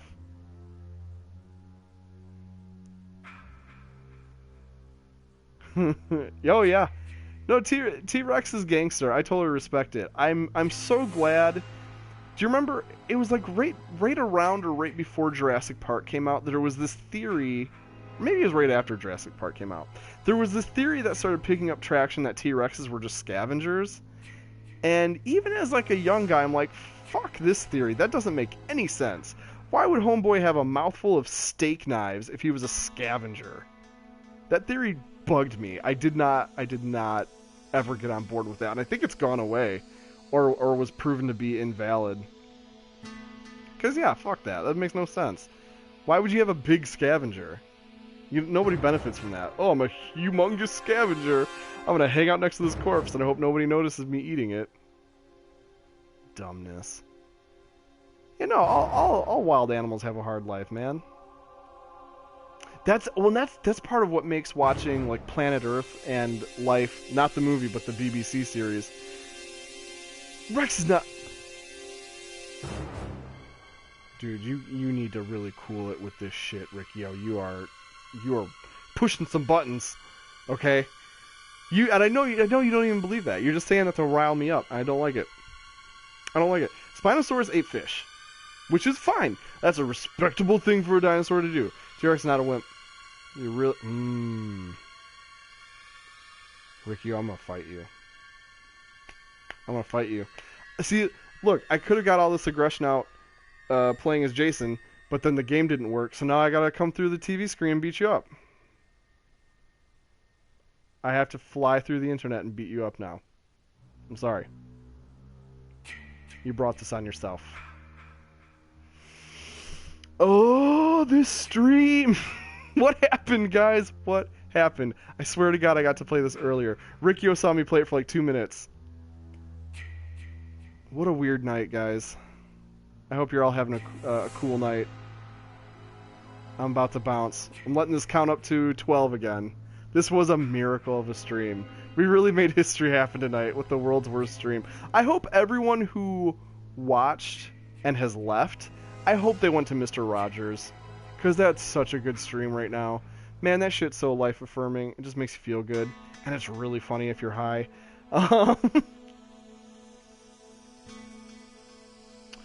See, now, normally I would say yes, but this game has a lot of heat on it still because it just came out last week. The real issue is it's a fuck-up with the launch. They're still working on patches and stuff, I think is the issue. I think? I don't know. We'll keep plugging away at it.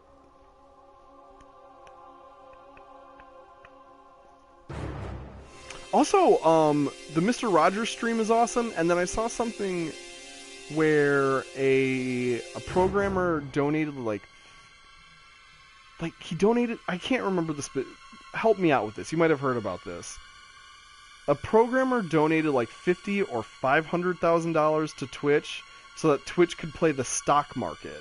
I haven't looked at this yet, but I guess it's like the Twitch plays Pokemon thing from a year or two ago, or longer than that.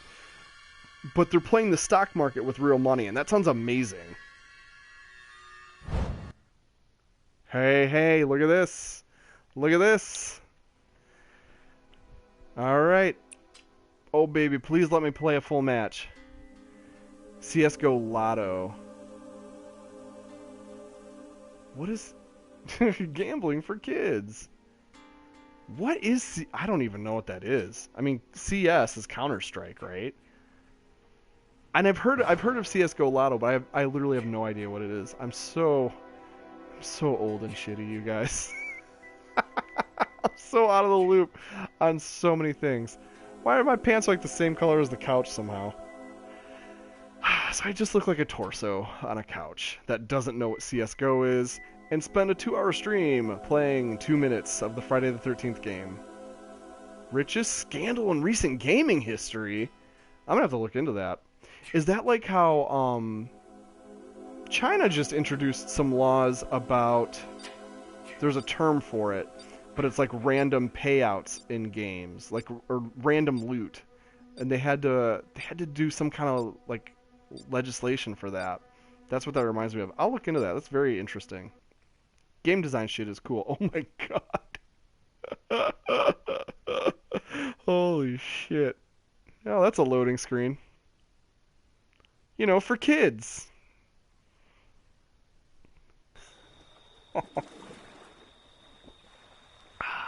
It's a good franchise. This is a good franchise. They know what they're doing. Come on, baby. Let me play this game, please. Just want to play this game, please. Come on. 8 seconds. I got a good feeling about this, question mark. 79, alright. Hey, did you guys see that movie Star Wars? Oh, God!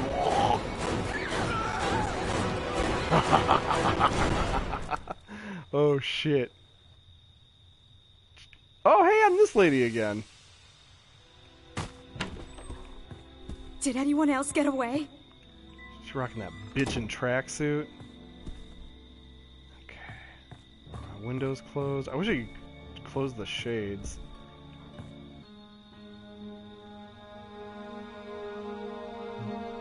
What? What? Why did I win? I think they're still working the bugs out. All right. I earned it. I mean, I worked really hard for that.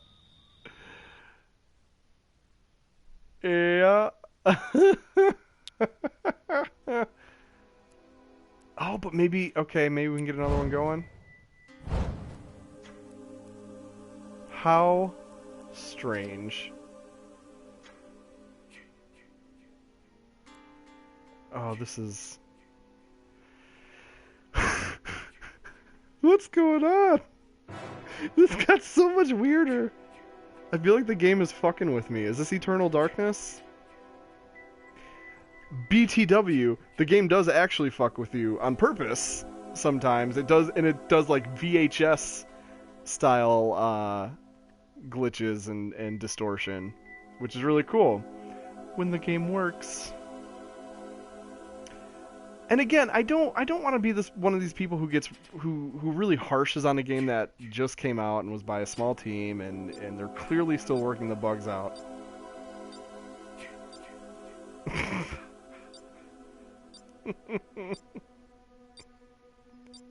Dude, if this was all intentional, I would be so impressed.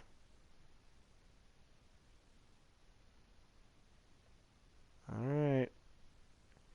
As long as I can keep getting into matches quickly, I'm going to keep trying this. But once I get kicked all the way out to the matchmaking screen, I'm done. Like, tip, Chad is a mama's boy. Yes. I'll remember that. It's been a weird night, guys.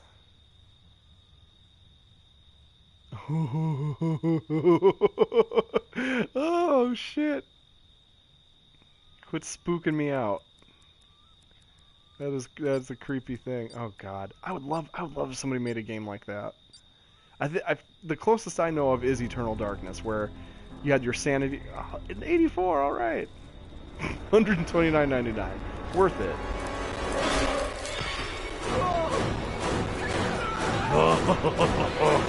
He's so cool. Jason's the man. I know that's not the reaction you're supposed to have when you see him, but they love making me her. And you know what? I can't believe he killed them. It does. It looks totally real. Okay. Close the door. There we go. What do we got in here? Nothing. Just an open drawer. Okay. Oh, there's a hiding spot. Hey. Yeah. What do we got in here? Ooh. Oh, first aid spray, like Resident Evil. Oh shit! Come on. Not this early. Not in the crapper again. Locked it. Alright. Maybe in the crapper. I bet. I bet that would be a mood killer. The actual in-game music is awesome for this. It's pretty perfect. Okay, so now here was my conundrum when I got to play for real before the stream. I probably shouldn't just hide, right? Because there's objectives that I could try and complete. I could help repair the car, or try and get a radio going. It's like, it's hard to determine your best course of action as a counselor, I feel. Obviously, I want to take the giant machete. That is the correct call. I guess, like an idiot, I'm gonna go, like, it's so funny playing this because we all talk shit about slasher movie protagonists. 0 out of 10 can't play piano. Agreed. Literally unplayable. It's just funny being in this situation and then suddenly realizing, like, oh shit, those people are doing the best they can. Okay. Other than a gun, I'm not going to do better than the machete, right? And that's how I swing it. Okay, good. Oh, look, a typewriter. It really is Resident Evil. Oh, these empty drawers. That is brutal. Ooh. Is that a map?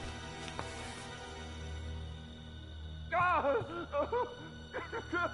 God. Oh, fuck you. Oh, spooky record player. I'm getting spooked out, guys.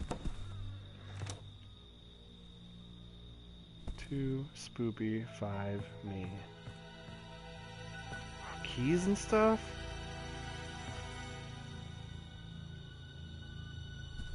Oh, I love a good OST. What kind of stuff are you in? Tell me what kind of mood you're in the mood for, and that'll help me narrow down some suggestions. Or if you prefer, oh, this is herky jerky. I wonder if that's my internet connection. Let me know if you're in the mood for game or movie soundtracks also. Bombastic stuff? Oh boy. This might be a super obvious selection, but Brothers in Arms, oh fuck. Game stuff is, I love game music.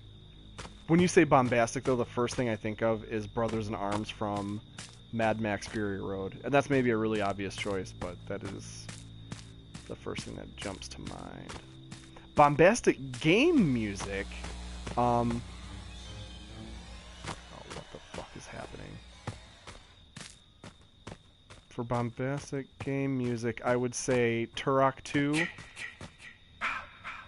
Fuck, no, come on. No, no, no. Shit.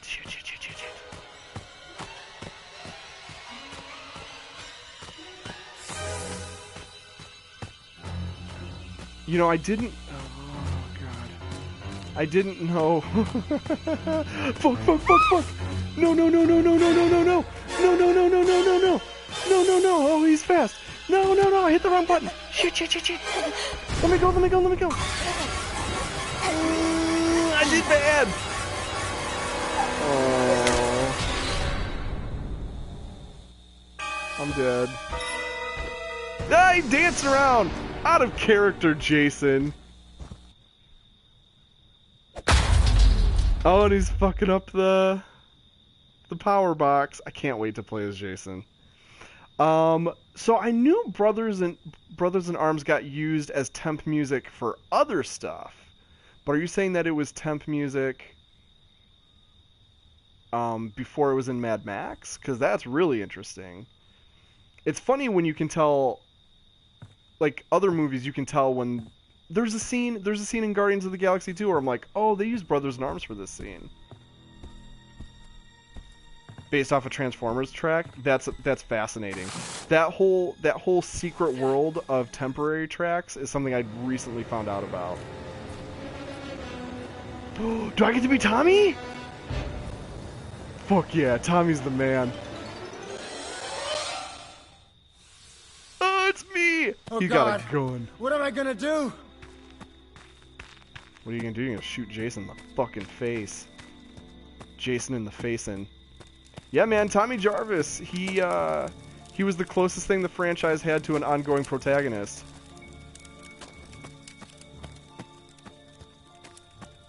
Well, so here's the thing. He's only got one shot in the gun. But granted, it's powerful enough to knock Jason on his ass. It's pretty cool. Granted, knock him on his ass doesn't mean he's dead. Because it's Jason. Jason doesn't operate like that. Where am I? This map is weird. I haven't even played long enough to know how the map works.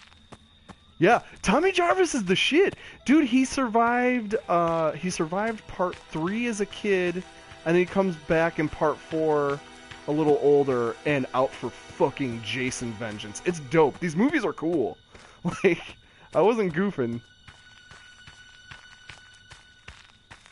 3 and 4 is the hot shit. I would say that's the must-watch chunk of the series. And that's where you get that Tommy Jarvis action. Oh, man.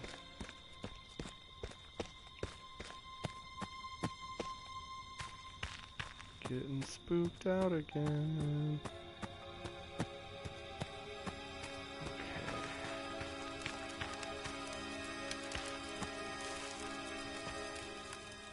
I can go in this little tent.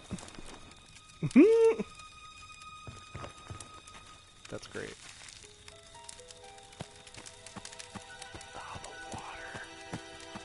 Some Jasons can traverse the water really well. That's one thing that's cool too, is that different counselors have different stats, and then different versions of Jason have different stats too. I wonder if we can fix the power. Shit, Oh, shit. fuck, who is that? Oh, it's a God, dead body. I can't look. Okay. That's my dead body. It's fucked up. Oh shit, it's a mini game. Okay. Oh fuck. Cool. I did find myself. That's trippy. Oh, I can get my first aid spray back. Cool. Okay. Man, I'm not feeling good about the fact that I have not run into any other counselors. That fucking bodes pretty poorly. Or maybe I'm just on the wrong part of the map.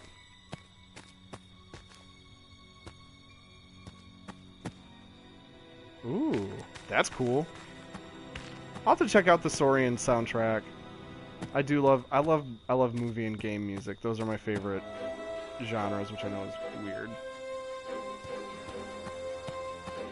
Speaking of music, it's picking up here. Is the red square Jason? That would actually make sense, because Tommy is a fucking Jason hunter.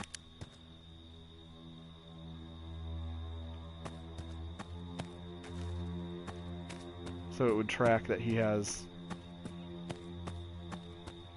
Jason radar.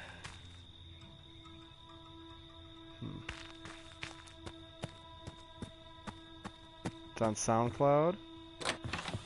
From Fantasy Horror Film. That sounds awesome. And Saurian got canned, right? Like, that one's just straight dunzo. If I remember right.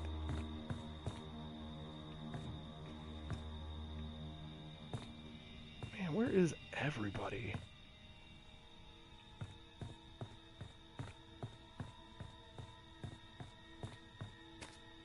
Getting spooked out. Pre-beta within the week. Okay, cool. For some reason I thought it got canceled. That's good. I'm glad it didn't.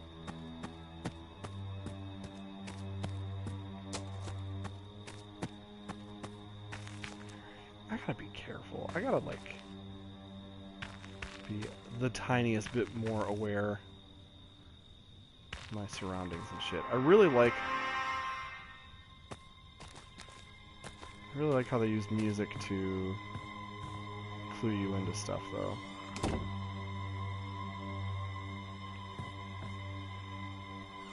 Let's close up all this shit.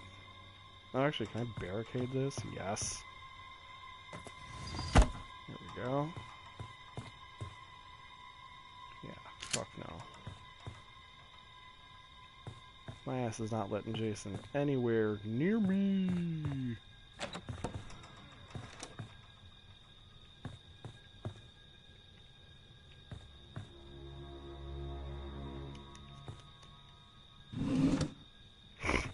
Fuck you, drawer. Okay.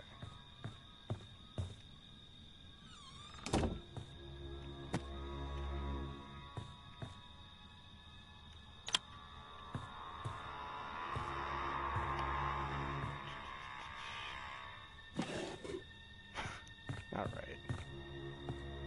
It's funny to think that I could potentially just wait Jason out and win that way. Seems to be where we're kind of headed so far.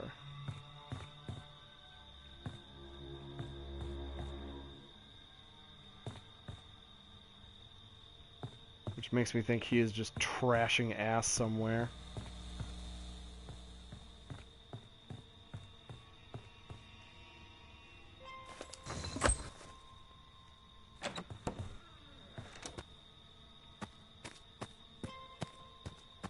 Man, where's like the car? Anything. It's the camp. I was just there. That was the way I came. Okay. Alright. I'm feeling pretty cocky now. I haven't stepped in any bear traps. I haven't seen the old Jay Sereno for a while. I have a fucking shotgun on my back. But then the music got super creepy. Woo! Fuck. Yeah, come on, Jason. You freak bitch.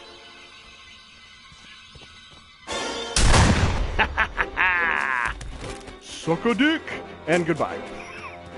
Run, bitch, run for your life! He's gonna be so mad. Ah, I got him!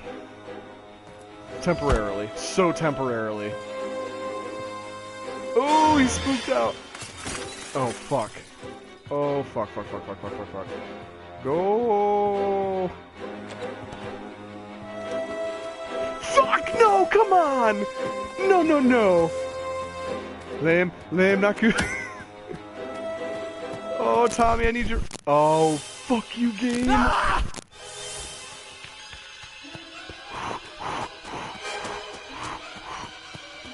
Obviously, I don't suck that much, Ricky. I'm still alive. Oh, it's locked. I probably locked that. Shit. Jason's kind of proto-Slender Man. Except Jason's fucking beefy. Keep going, Tom. Oh, come on. Oh, here it is. Ah, I wasn't fast enough. I had a good run. Oh, shit. Oh, no. Oh.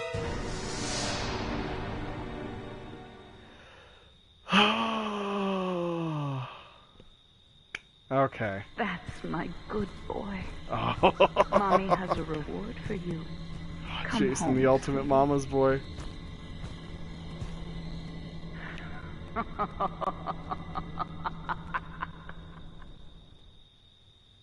Fuck yeah.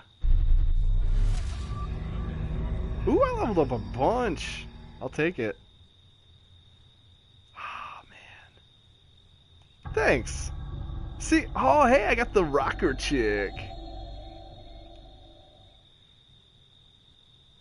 Dang. Asphyx. Oh, that's funny. They have different special kill stats.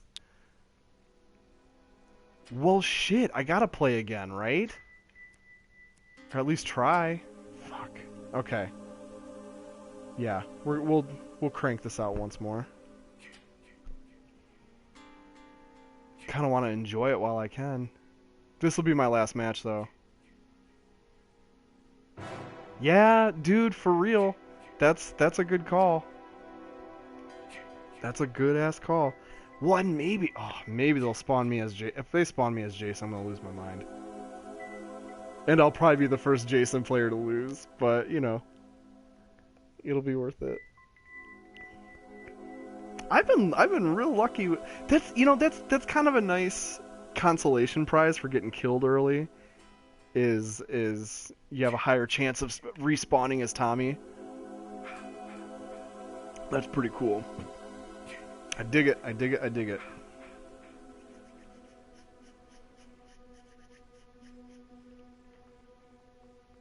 I'm surprised.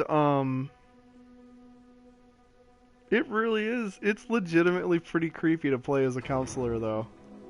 I feel very hunted.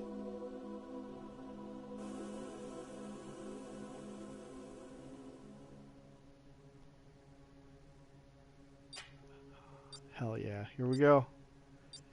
Oh boy.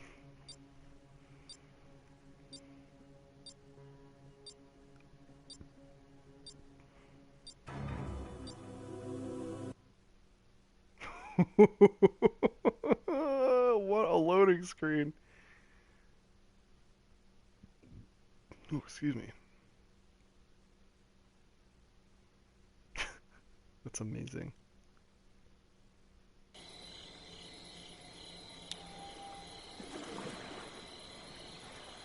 That's dope. The first one was made for less than $1 million and made 60 million. Alright. So does that red at the top mean they are spawning as Jason, I wonder?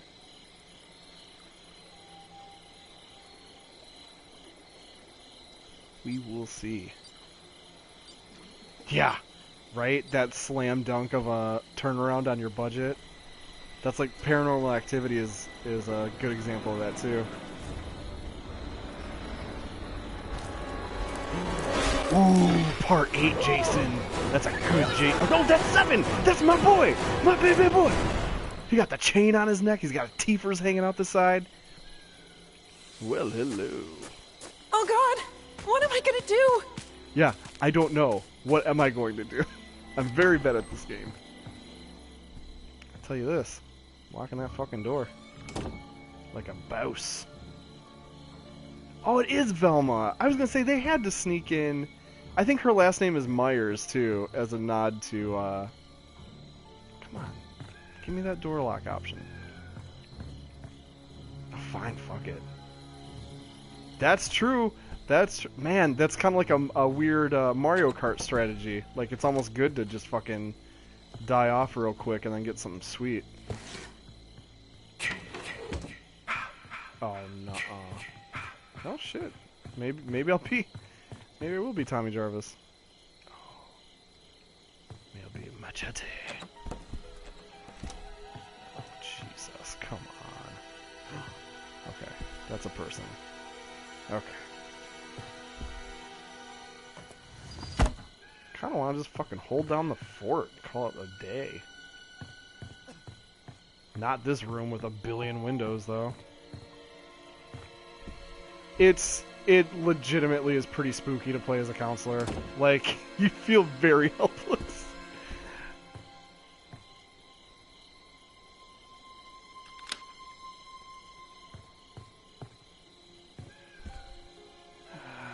Because you know Dude Man can pop up anywhere. Oh, fuck you. No.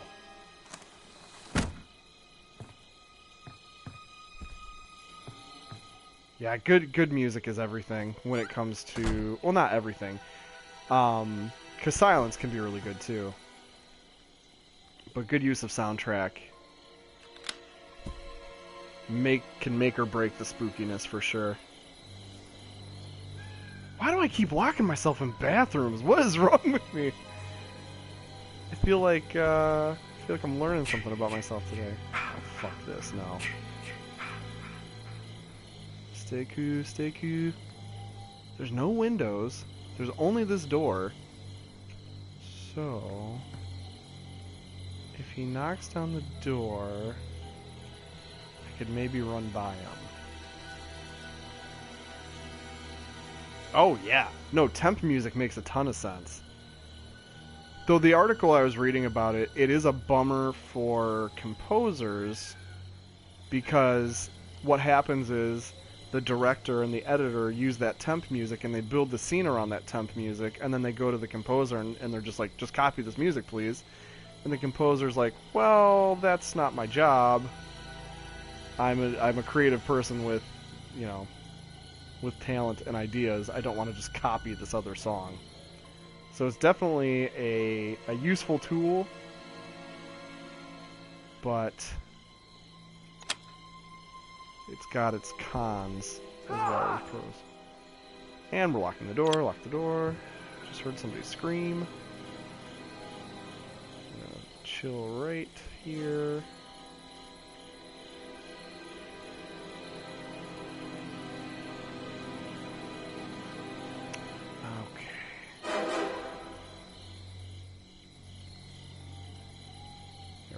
Go into combat mode. And see, this is the fascinating conundrum about this game. Should I just stay safe here, or should I go try to help my friends, or get the car running? I haven't cracked this yet.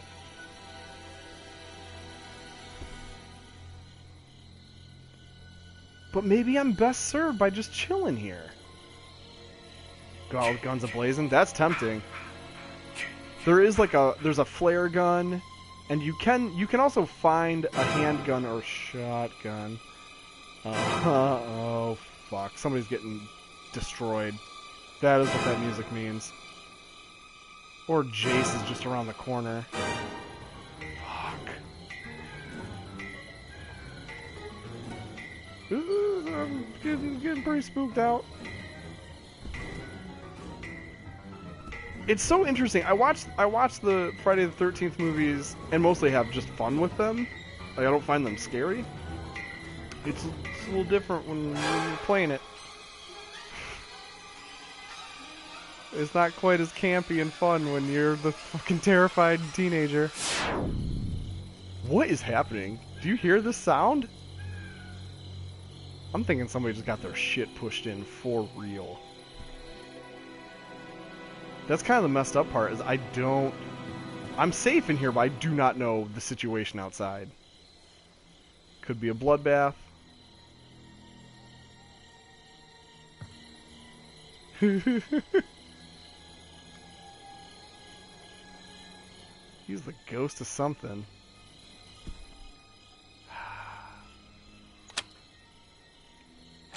The Phantom of the Earwax. Rikyo, you are on fire. Ah, boy. This might be a dumb call. Let's split up.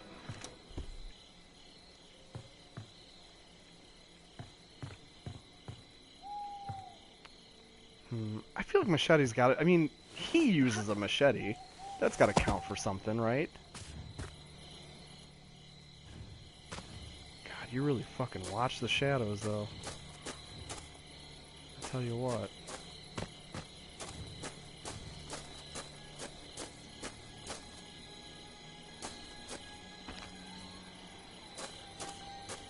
I'm really glad I went camping before I ever saw these movies. I don't think I would do much camping if I saw this shit first. The birdcage. Shut up, music. You're spooking me out. Fuck, where is he?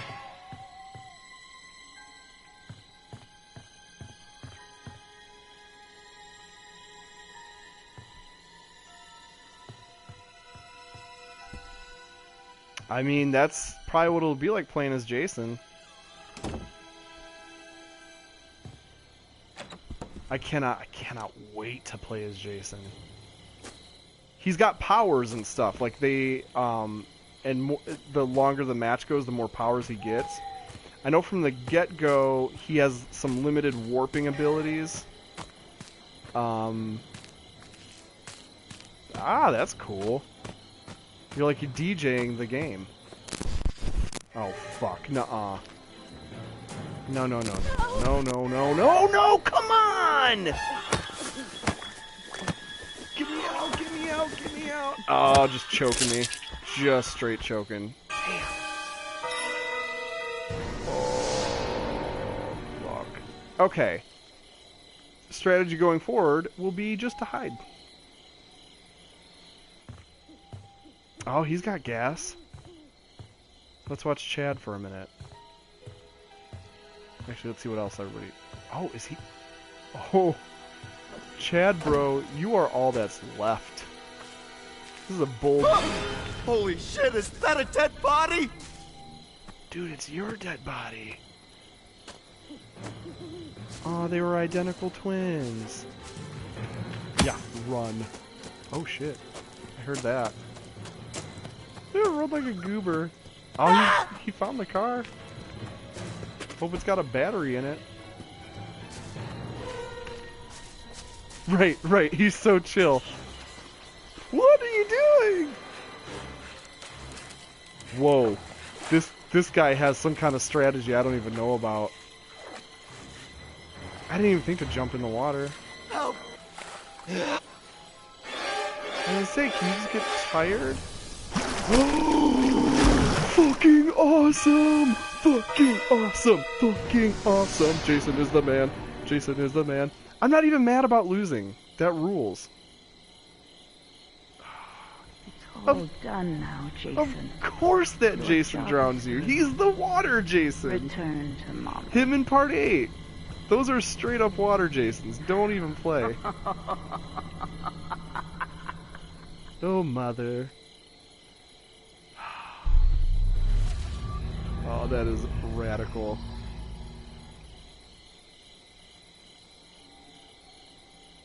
Asphyxiated, asphyxiated, drowned, asphyxiated. So yeah, he was going around strangling fools.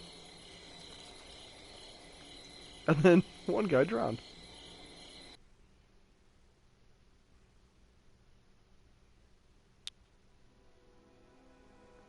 Well, I gotta do one more, right? Just in case. What time we got?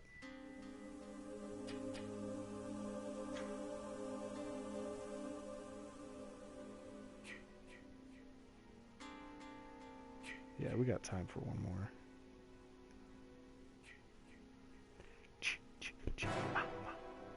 I wish Space Jason was in this game. He is not currently. I'm really, really hoping that they add him as DLC.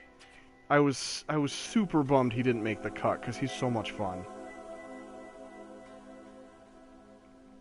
They made a new Jason. They made up a Jason for this game, and he's real over the top looking. Like he's all fiery and he has like a harpoon.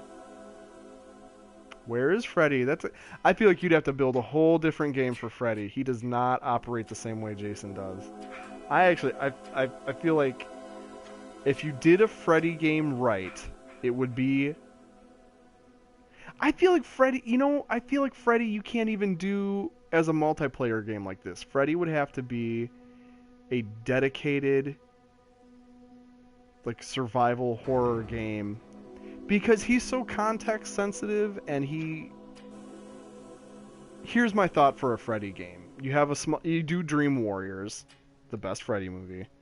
So you have a small band of hero characters, and you play as each character in turn. So kind of like Eternal Darkness also, where each character has their own chapter, and then when you play as that character, you're of course dealing with Freddy, who has tailored the nightmare to that character. So, so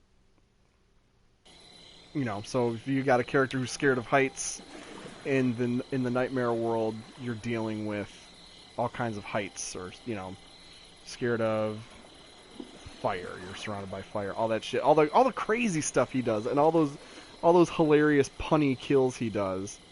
Though I guess you would combine it with some kind of weird... I guess you'd have a game like this, whereas instead of trying to avoid a supernatural serial killer, you'd be trying to stay awake, I guess? I don't know. It's a lot harder to...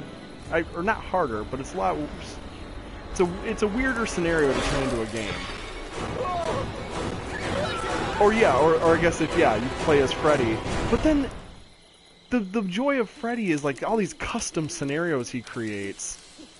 So I don't know how you would do that. Gotta get out of here now. Oh shit! They started me near the car. That's cool, potentially, or awful.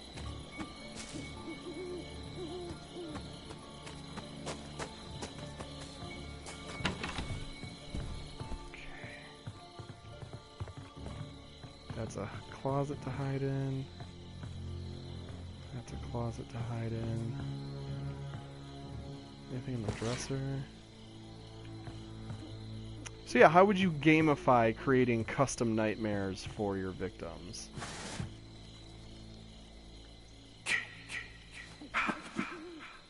Phone box fuse. That could be handy. If I find the phone box. Maybe something like Dungeon Keeper. Rikio, it is eerie that you mentioned that, because that was one of my backup plans, because I have Dungeon Keeper on GOG, Good Old Games. And I was playing a little bit the other night, just to kind of get a feel for it, and that literally was going to be the game I played if I gave up on this, other than Rocket League. But shit, now that we're banging this out, that first 2 hours is worth it. Maybe not. Oh, why am I outside? What a terrible decision I made. Let's get in here. Okay. Close this shit up. Okay. That's a player. Or counselor, I mean.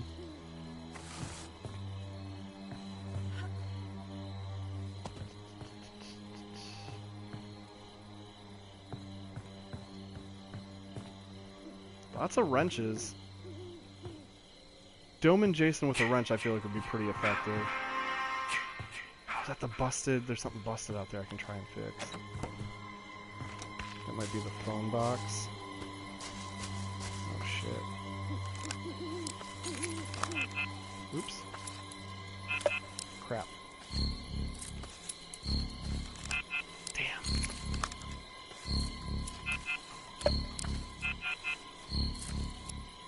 Cool.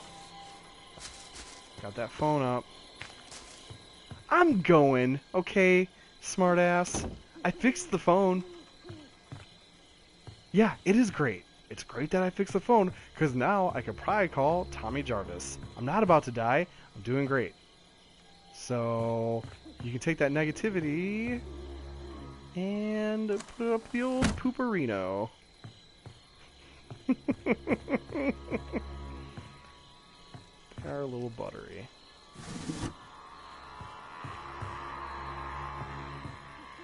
Where is the phone? Is it not in here? Oh boy.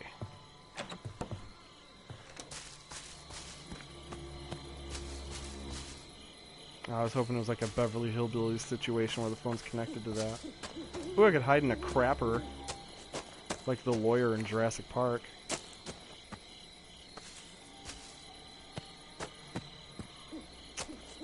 Why do I always get separated? I know the basic rules of slasher survival, but they all go out the window the minute I start playing this game.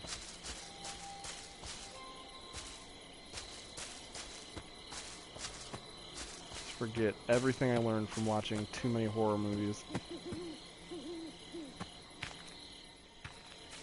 And then I herp when I'm supposed to derp, and vice versa. Doesn't everybody dream of Jurassic Park games where you are the dinosaurs? That'd be fun as shit.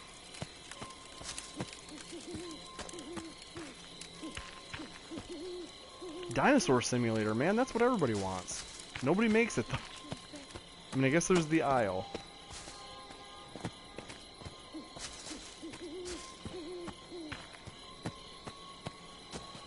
Oh, we need a key?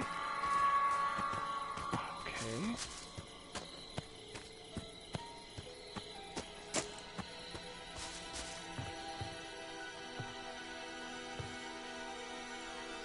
They are now, but I mean, why did it take them like 30 years?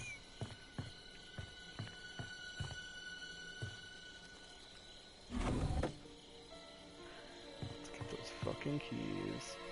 What is this, I hide under the bed? Legit.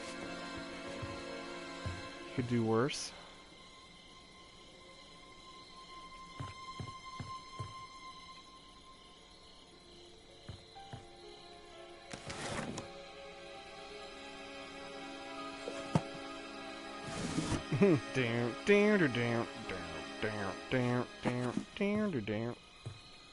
Money. Yeah, no, that's the reason for everything, isn't it? It's just weird. You would think one of the huge game companies that has a ton of money would attempt that. Like, you'd think they would see that as a good idea to try out. But, alas. They do need to make more money. And the way to do that is with yearly sequels. I guess. You know, it'd be funny, because I know in Splatoon, maybe a weird comparison to make, but in Splatoon, some matches just kind of stop because, oh shit, because players on both teams decide they should just flop around and not fight. So I like wonder if that could possibly happen with a Jason. Shit, that is not going to be the case this time though. Where is he?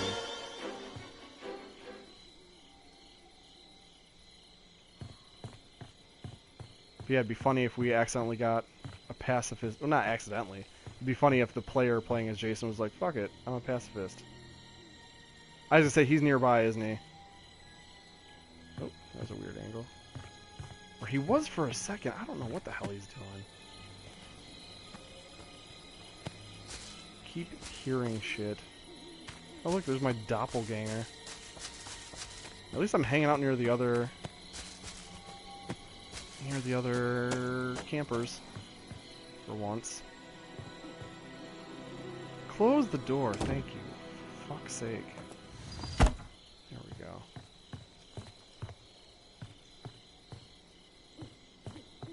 Gotta find some shit. Look at this jabroni. Oh, they got the car! Wait for me!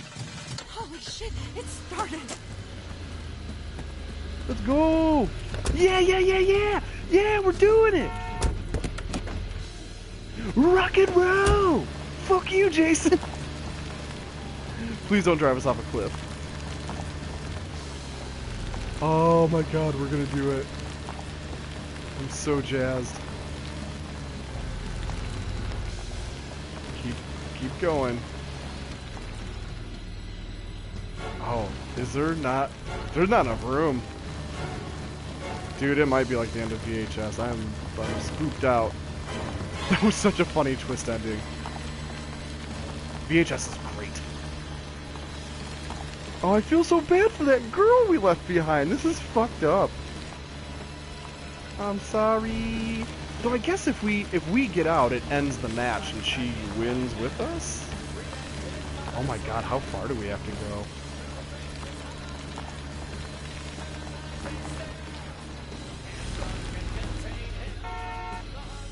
What are we doing?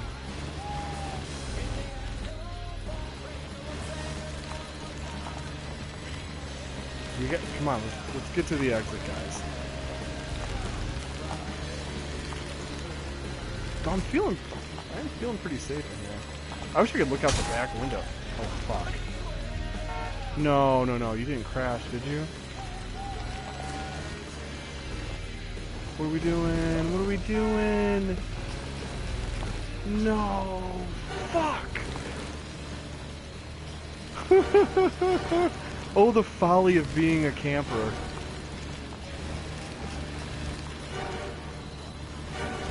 Jason cut the brakes. I hear the music. What are we doing here? He's gonna kill all of us. Back it up, lady! Oh my god. fine. He's leaving. He do not know how to drive a car. Are we doing a Chinese fire drill? Is there 3 of us? Chinese fire drill, kind of racist. I don't like that. That was my go-to. Okay. Okay, buddy. Oh, god damn it.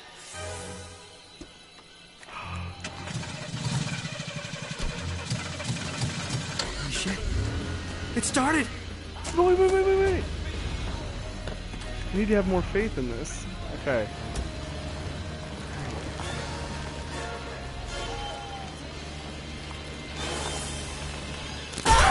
Oh, shit. Go. Get out. I don't trust that shit for a second.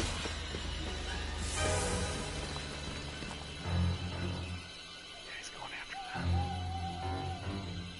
Okay. I'm gonna go hide. You know, like a brave person. I think he... Oh, boy. Cowardice.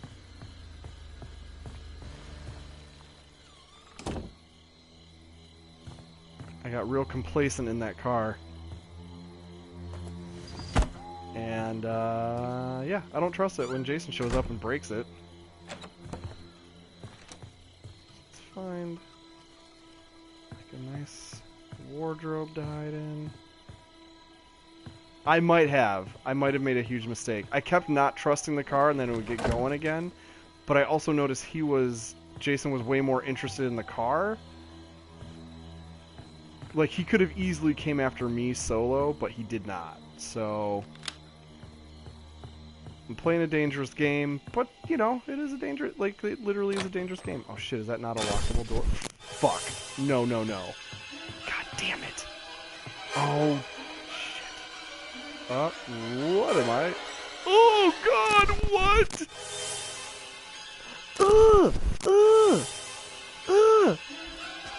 What is happening? I'm gonna have a million nightmares tonight.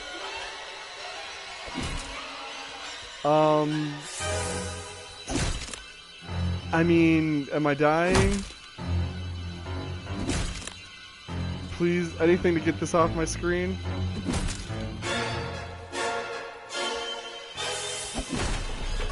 Guys.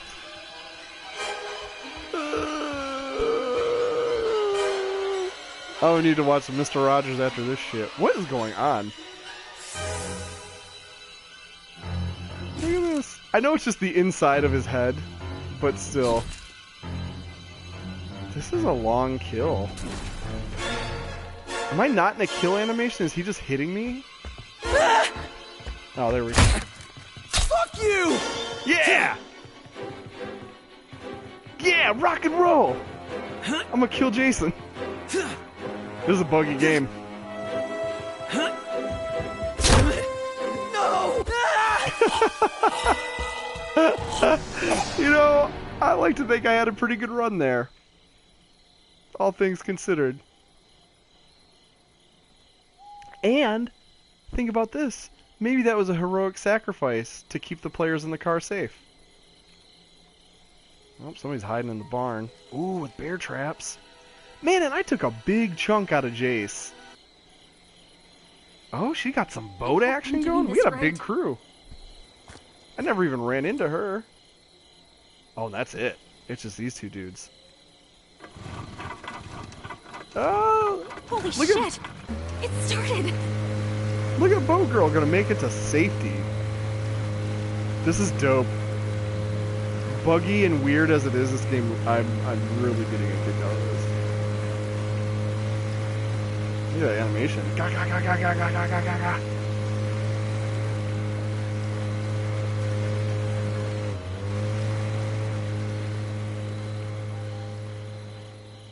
Damn. Is that it?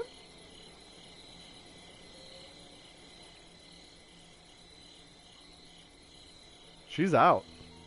Oh, so I wonder if... So she, like, wins. She's out of the game, but this person still has to make it. I see.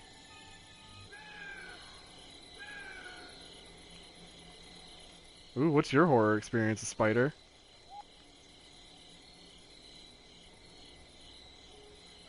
Got 4 minutes left on the clock. See, now, as the round goes, Jason gets more powers, so he should be able to detect this person.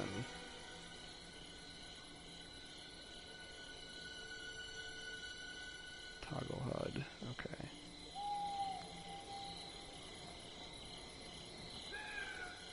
Oh yeah, I meant to look up what a Hyporex is.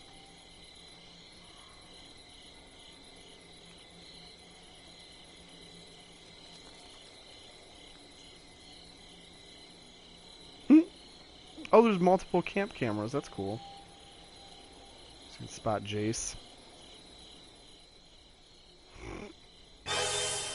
Uh-oh.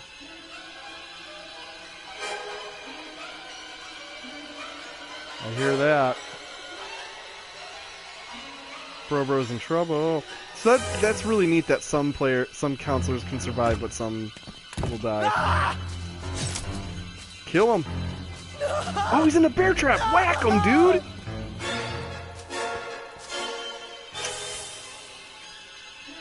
What are you doing? You just waiting?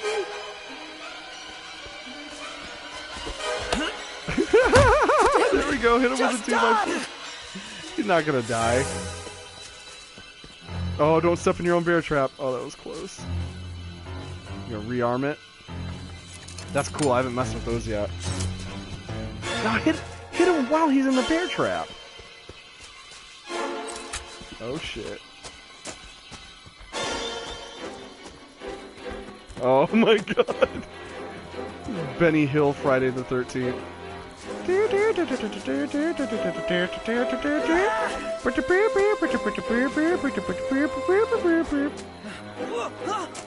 Ooh, Hyporex is looking beefy.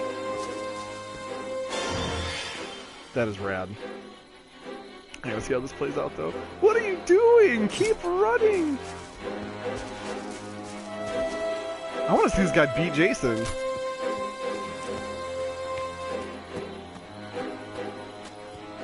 Or just hold out. He just has to hold out for 2 minutes. 2.5 minutes.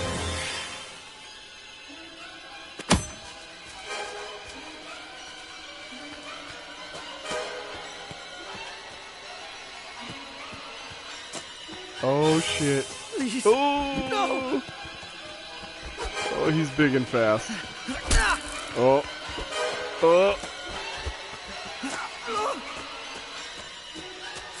Oh shit, dude.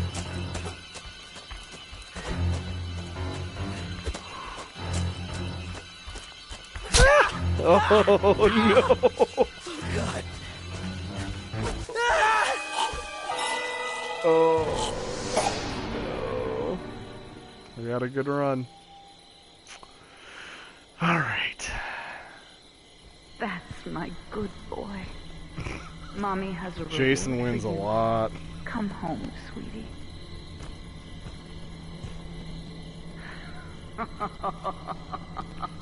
Campers don't seem to win very often.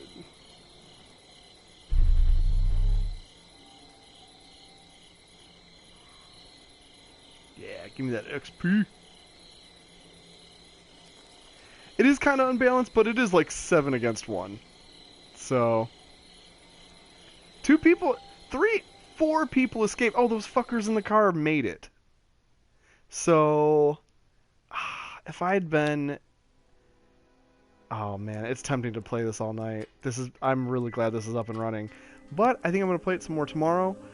Riccio, thanks for sticking with me for so long. 2 hours of that stream was pretty bad. But we had fun. I like just yakking. But yeah, I'm going to come back tomorrow. Like I said, I'll throw a message out online before I jump on, because I'm not sure exactly when I'm going to hop on. But I'm going to hop on. So, see me next week then. Or tomorrow. Whatever works. We'll figure something out, man. Thanks for popping in. I'm Matt. This is Super Apartment Friends. You know where I am. All right.